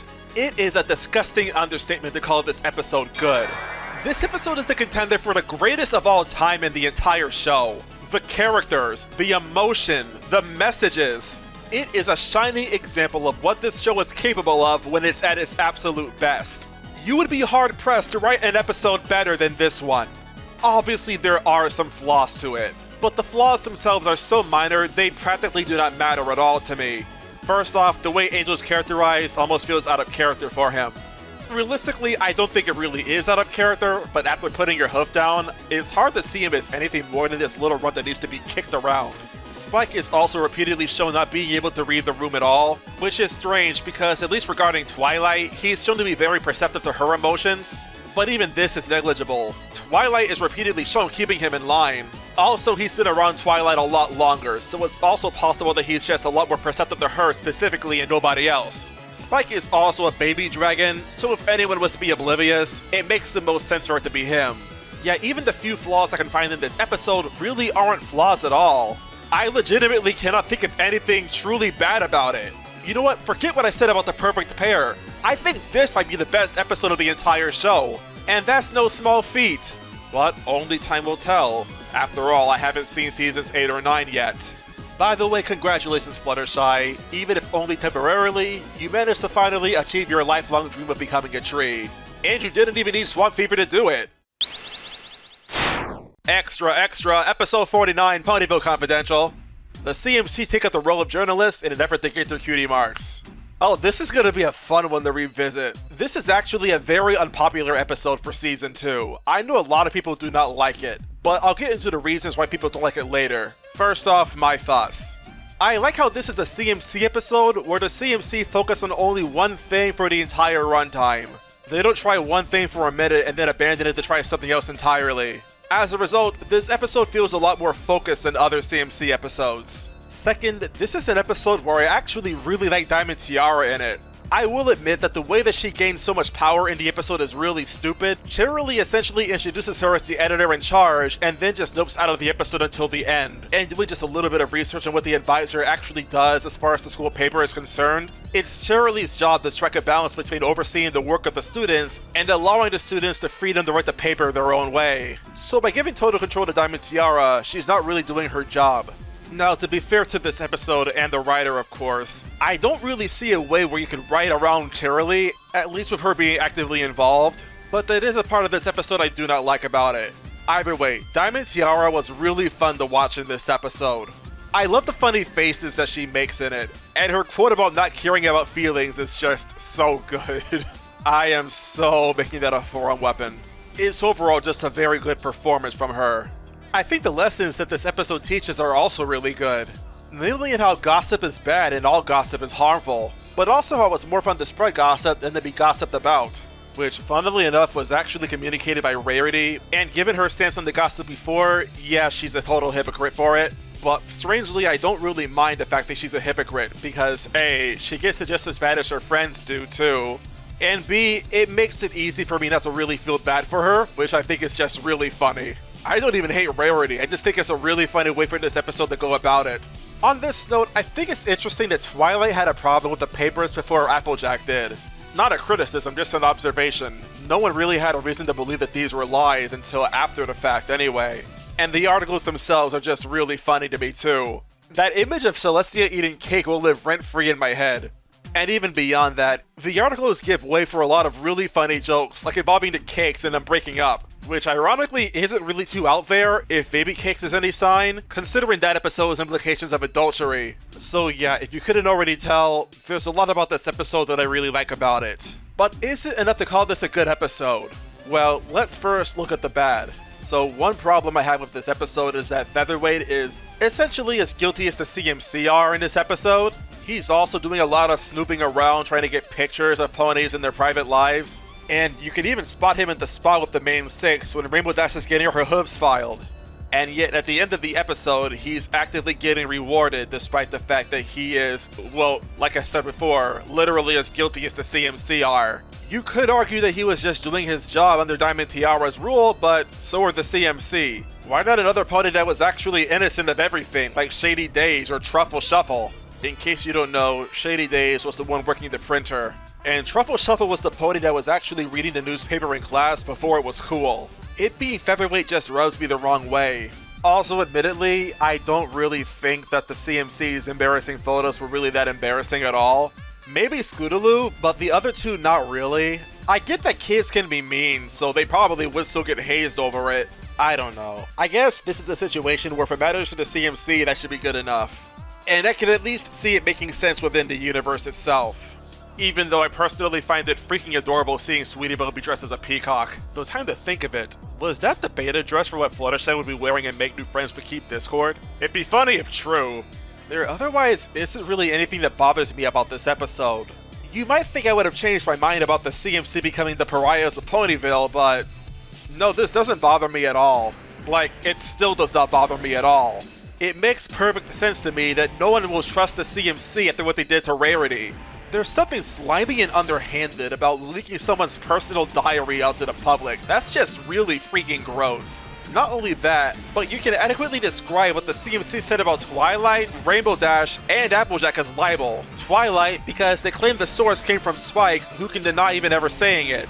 Applejack, because Apple Blue would know better than anyone else just how hard of a worker her bigger sister is. And finally, Scootaloo, because as Rainbow Dash's biggest fan, as demonstrated in the mysterious Mare duel, she would know better than anyone else just how much Rainbow Dash hates being pampered. The CMC are also well aware that they're hurting other ponies by doing what they're doing, but they made the choice to stick to it because they were that desperate to get their cutie marks. So even if Diamond Tiara was holding them hostage, everything bad they did was entirely under their own volition. So no, they're 100% guilty still.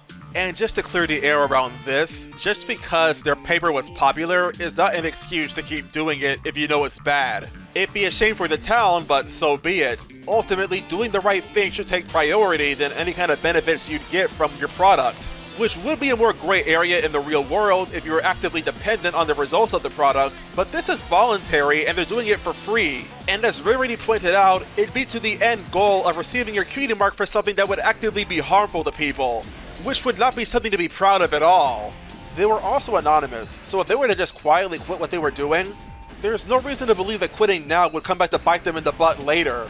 And as far as whether the punishment actually fit what the CMC were doing, oh absolutely.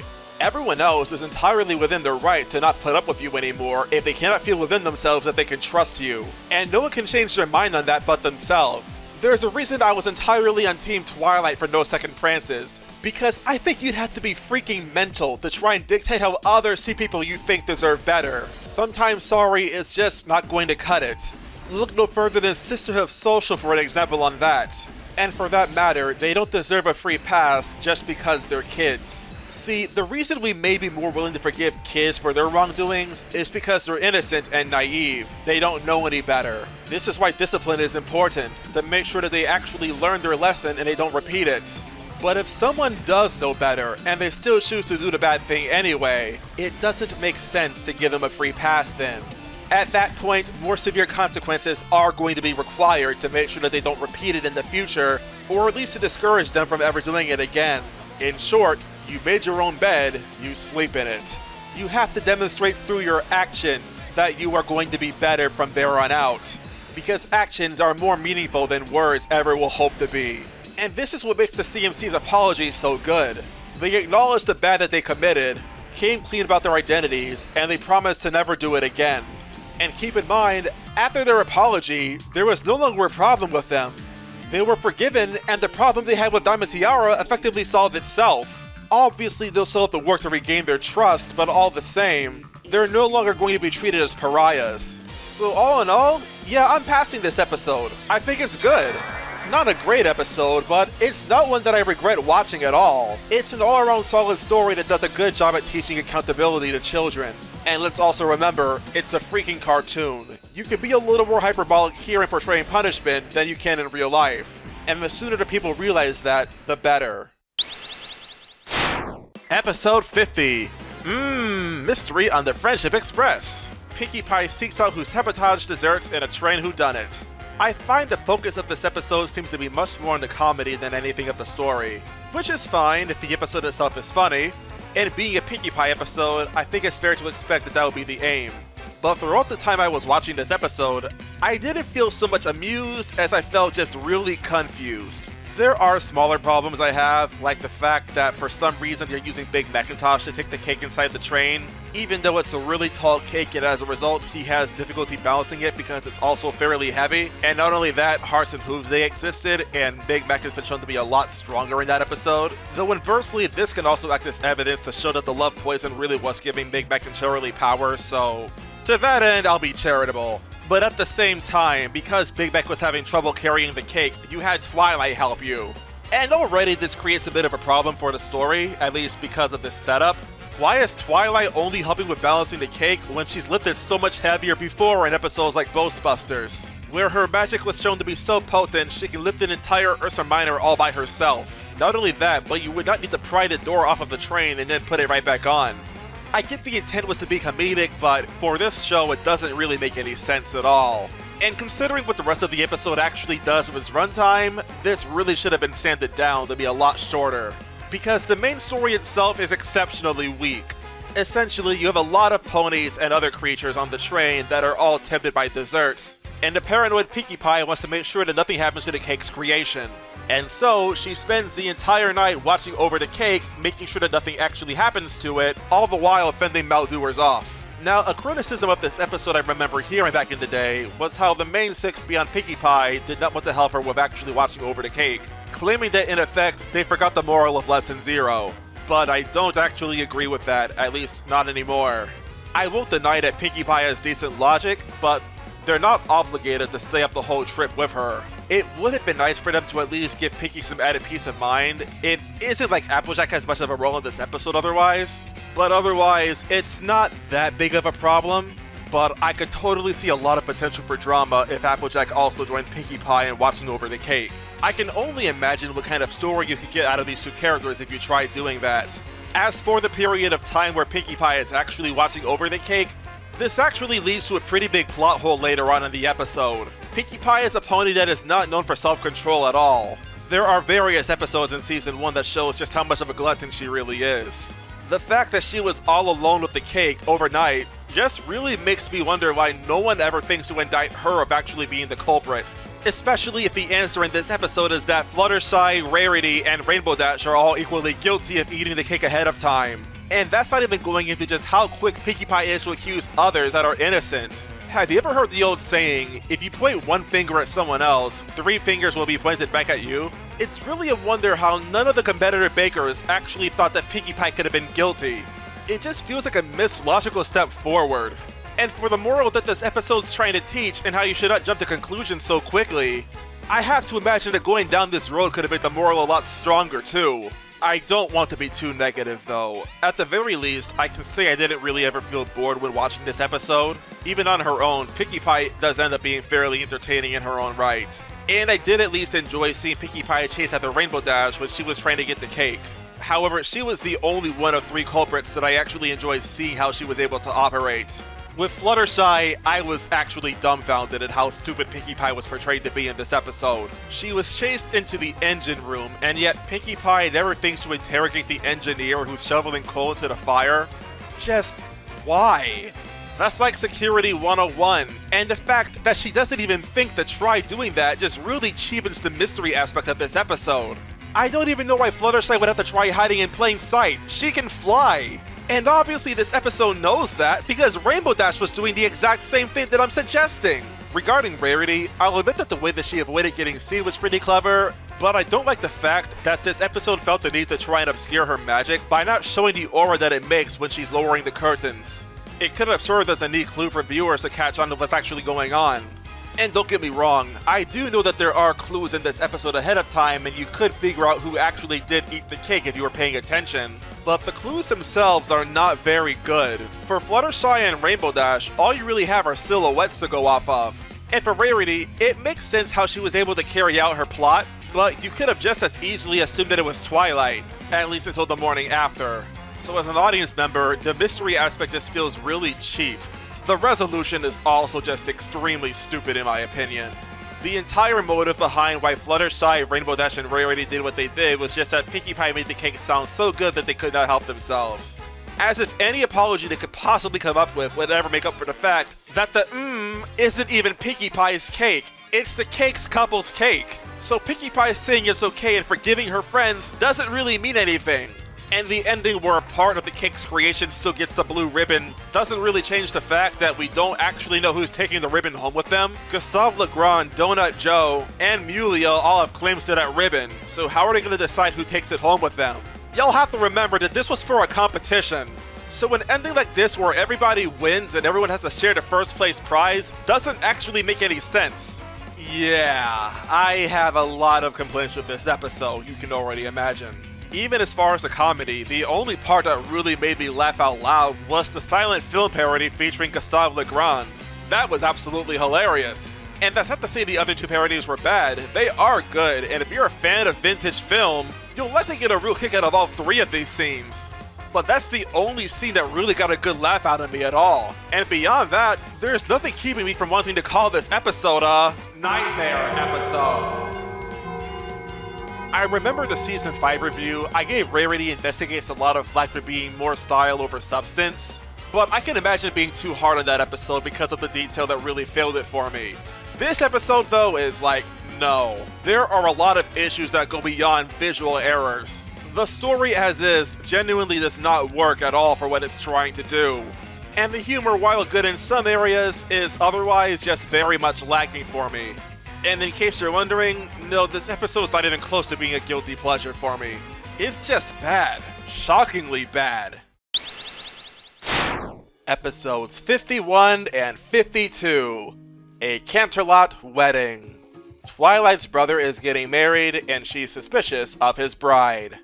We finally made it to the episode that officially introduces Twilight's bigger brother's shining armor. After several episodes that don't even so much as suggest the idea that Twilight has siblings at all, this episode drops the bombshell that not only does she have a bigger brother, but he's getting married. Yeah, the episode barely started and already there's a very big problem with this. So I understand that this show has a lot of different writers writing each episode, and so naturally Megan McCarthy can't oversee literally what every other writer is doing for the show. They're all freelance writers as far as I'm aware. Not only that, but if I'm correct on this, I believe it's actually the director's job to make sure that previous episodes may actually have anything to foreshadow future episodes.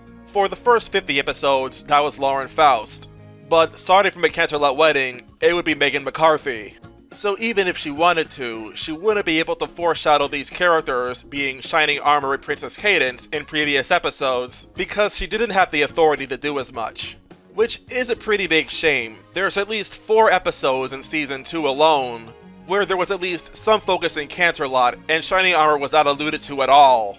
And yes, this does hurt the episode a fair bit, because for how close Twilight and Shining Armor were supposed to be, it as a result feels really jarring to only now hear of Twilight's brother this late into the show.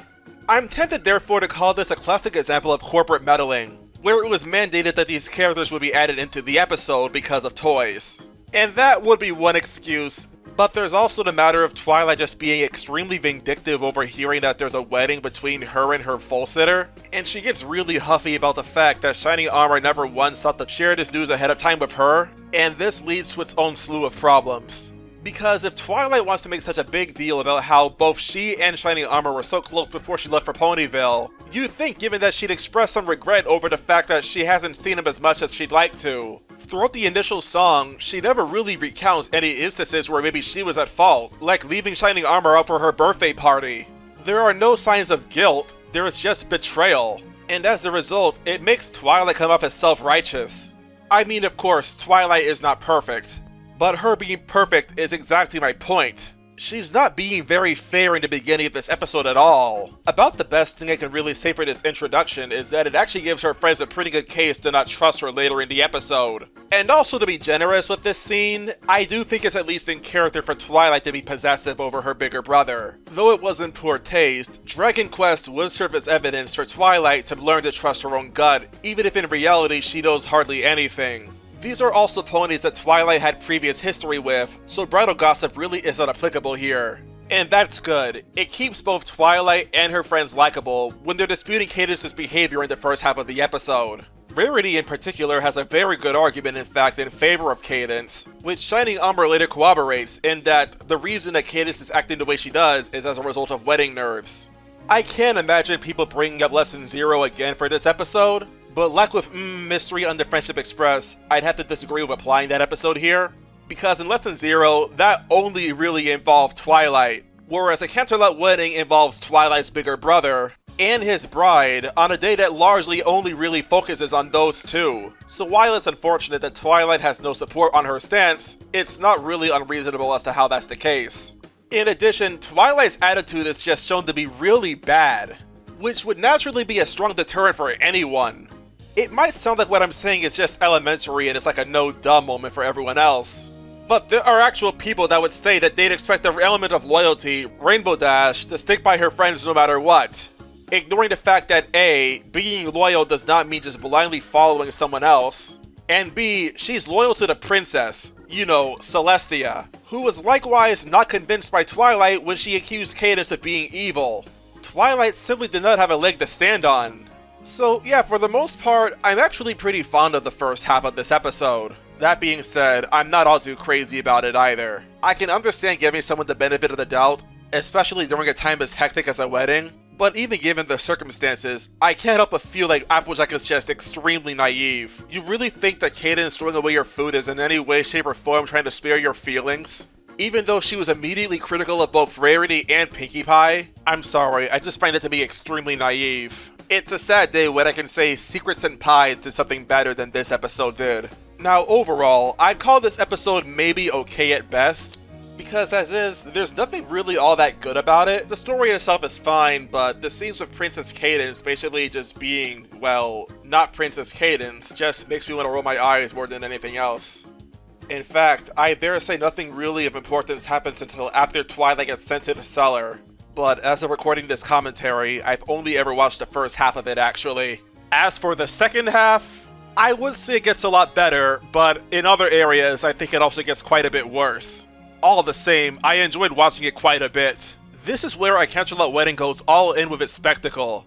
And even though the story still suffers, I actually really enjoy what it put out all the same. The song in this day's aria is absolutely fantastic. I love the duet between Chrysalis and Cadance as they're basically singing the exact same song, but with very different themes behind each one of them. and it goes hard with both the instrumentation and the lyrics. Admittedly, there were some scenes that did feel really cheesy, but I actually really liked the cheese all the same. For me, it just exclaims how genuine the attempt really was to make something special with the runtime in this episode. Like when Cadence was struggling to push the minecart, allowing her and Twilight to escape, and you see she physically cannot muster up the strength to actually do it, and she starts crying in despair. Combine that with the melody as well as just the lyrics themselves, it really does just go a long way to show just how high the stakes really are for the characters. And I'll admit that I myself, a 27-year-old man, I actually got goosebumps from it. That is a mark of good writing, when your audience can actually feel what the characters themselves are feeling. I felt a similar sensation as well when Twilight was met with disapproval from everybody after she tried to accuse Cadence of being evil before she got sent to the caves of Canterlot, you know, in part 1. But in this day aria, it just hits so much harder. After this scene though, I struggle to think of much else in this episode that really compares. I think the premise behind Chrysalis, being someone who can shapeshift into whatever she wants, is definitely very interesting, because it gives way to a very serious advantage when it comes to manipulating others. I mean, for the longest time, no one knew where the real Cadence even was, or even that she was missing at all. And for a clearly enraged Twilight and the real Cadence to be locked together in the exact same area, when Twilight at the time was only aware of one Cadence even existing, it just leaves you wondering what Chrysalis really intended for Twilight to do when she was sent down to the caves. I can't help but think that if Cadence and Twilight didn't have that little dance to identify each other, Cadence would probably be done for, which is really freaking dark. Beyond that theory though, I don't really think that Chrysalis is all that. I found the scene, for example, where Chrysalis is just monologuing about her plan to everyone, as everyone there is just awkwardly watching her as she's doing it, to be really dumb. Literally the only pony to try anything is Cadence, but she was only running for her husband. She wasn't running to actually fight Chrysalis at all. Celestia is the only one to even try putting up a fight, and she gets freaking smacked. You think any able-bodied pony while there would actively try to fight her while she's doing her monologue? It's otherwise just a very dumb and tired cliche. Celestia's plea to the main six also just does not make any sense at all. She's urging Twilight and her friends to get the elements of harmony to stop Chrysalis, but it's locked behind a door that only Celestia can open. Even if the changelings weren't there to get in their way, they would not be able to get the elements without Celestia's help anyway. That all aside, this being the first and so far only example of Celestia actually trying to fight and she gets beaten so easily, it sets a pretty poor picture of the princess's power if you ask me. And if the reality is just that princesses aren't really that much more powerful than any old unicorn, or Chrysalis's magic is really that freaking strong because of love powering it up, then why is no one trying to help her? Even Shadowplay actually had Starlight do something when Twilight was struggling. I don't really quite know why Twilight wouldn't help Celestia in the heat of the moment. At least following that, we get into the other really cool scene in this episode, where the main six are in the thick of it fighting wave after wave of changelings trying to get to the elements of harmony. And it's here I realize, wow, this episode is actually surprisingly violent. You have changelings diving down to bomb Canterlot with their own bodies, Rainbow Dash and Applejack roughing it as usual, Pinkie Pie fighting with a freaking party cannon, Twilight using lasers to try and fend the changelings off. And at the end of it all, you see many changelings just convulsing in pain after all of the beating that was happening. I just really appreciate how seriously this episode is taking itself. You know, it's hammy, but it's the good kind of hammy. It really feels like an episode that the show itself really wanted to make. And I really respect that. You know, I'll admit to not being the biggest fan of how Chrysalis and the Changelings were actually defeated in this episode. Always thought it was really weird how the main six were just brought back into the chambers with Celestia, Cadence, and the others. But they're not tied down or anything, they're just allowed to roam freely. I get that Twilight's being actually sneaky in order to actually reach Cadence to free her, but seriously, why did no one think to tie them down? For a character as calculated and cautious as Chrysalis, you'd think this would be another moment where she takes as many precautions as necessary. Because otherwise, the way that the heroes are able to bounce back from this deficit, it just feels extremely anticlimactic. I feel like I'd be more fond of this if the way Chrysalis was caught off guard was actually more meaningful. Like if she wasn't in a position where she could actually fight back against Cadence and Shining Armor when they were actually revitalizing their spell. Because as is, I have no idea why Chrysalis does not try to do anything to fight when she can plainly see that Cadance and Shining Armor have something cooking. At that point, what was the point of trying to keep Cadance away from Shining Armor when you were first monologuing anyway? It clearly could not have been that important to you at the time, otherwise I don't understand why you would even care. Then there's the moral, which is about trusting your instincts. And I don't really know how to feel about this. It coming after Mmmystery on the Friendship Express is kind of weird if you ask me, since that was an episode about jumping to conclusions being a bad thing, though I guess it's not really hypocritical. After all, in that episode, Pinkie Pie didn't really have a good reason to jump to conclusions at all, whereas Twilight could at least claim to know something was wrong from the get-go. In which case, yeah, I can let that slide. My critiques aside, I do still like this episode. Watching it is like enjoying a really yummy cheesecake. An amazing dessert, sweet as can be, but not quite what I'd say is nutritious at all. And seeing that I don't like cheesecake, I imagine it's an acquired taste. It's weird, I find there's a lot of issues with this episode, but I don't want to call it a nightmare all the same. But there's also a lot of elements I think are just really freaking good.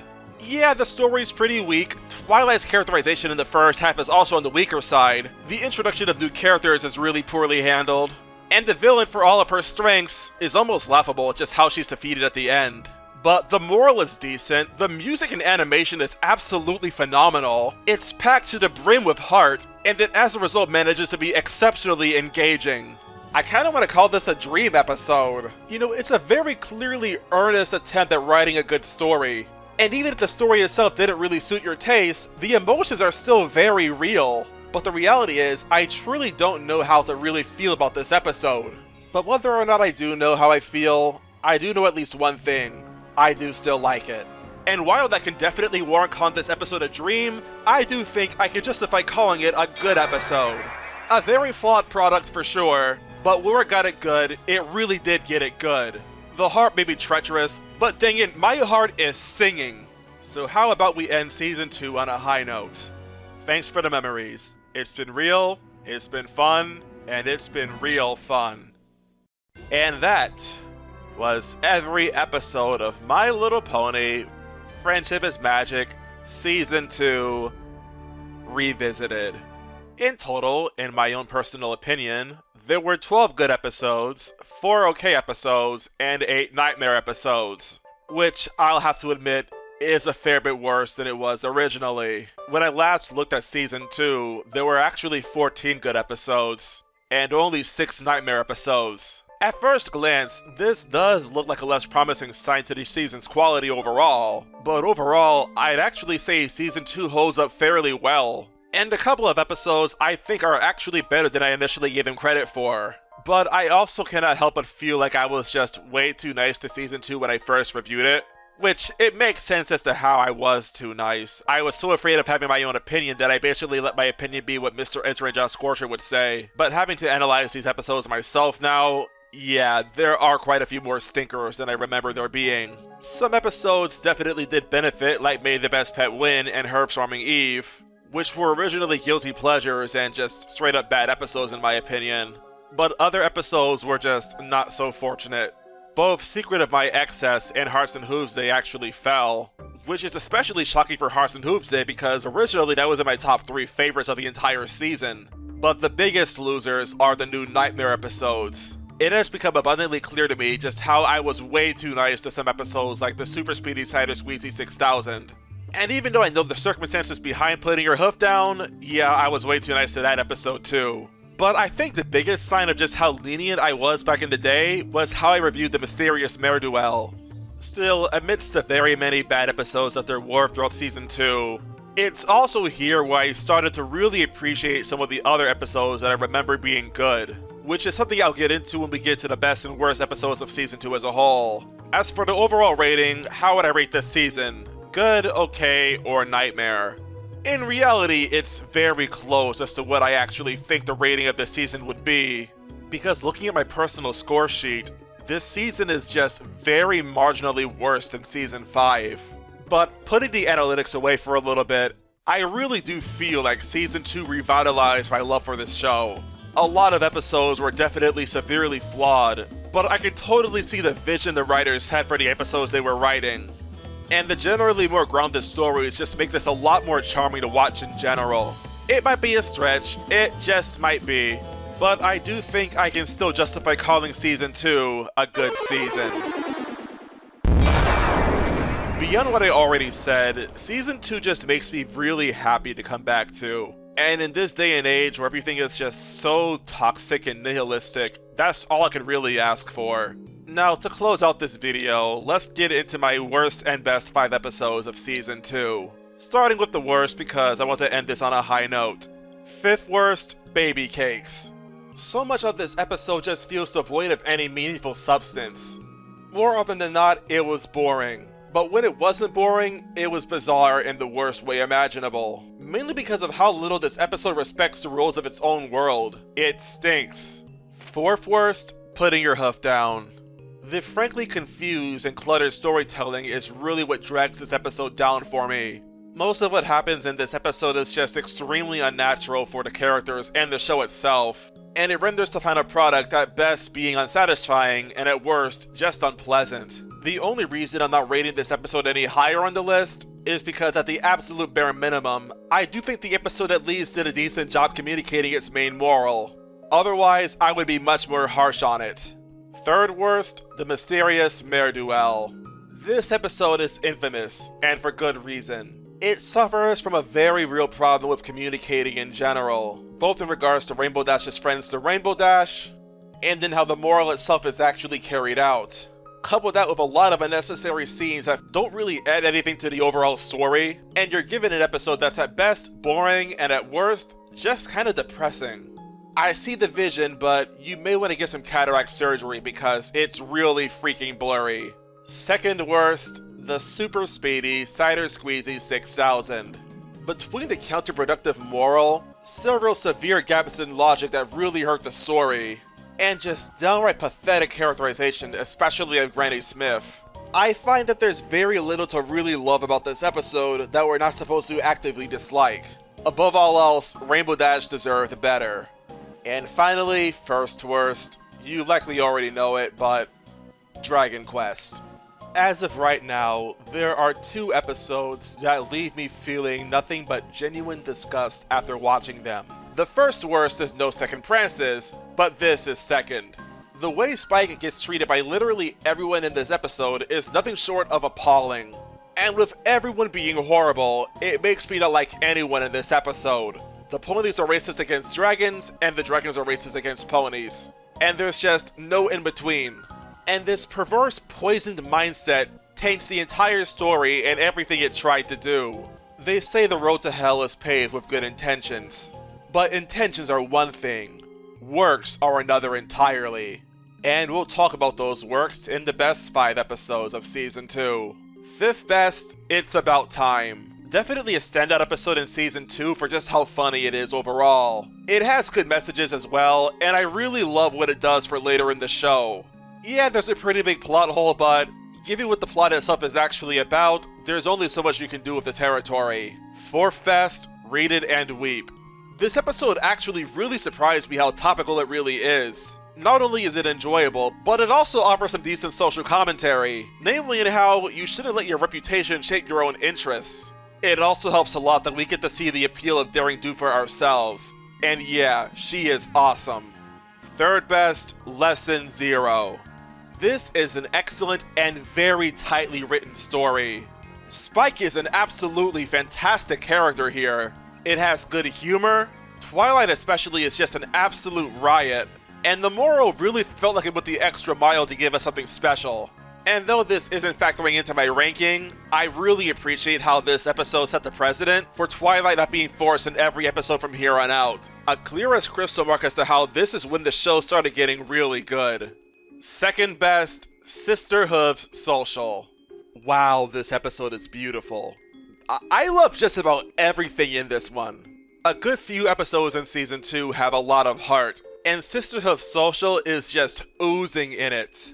And as an older brother, I really feel like this episode captures the sibling dynamic perfectly. Sometimes younger siblings will get on your nerves, and as older siblings, yeah, we can think way too selfishly sometimes. But all the same, we still love each other. A stellar showing all around. And finally, first place, which again you likely already know. Hurricane Fluttershy. If there was ever an episode that really resonated with me on a deeply spiritual level, it would have to be this one.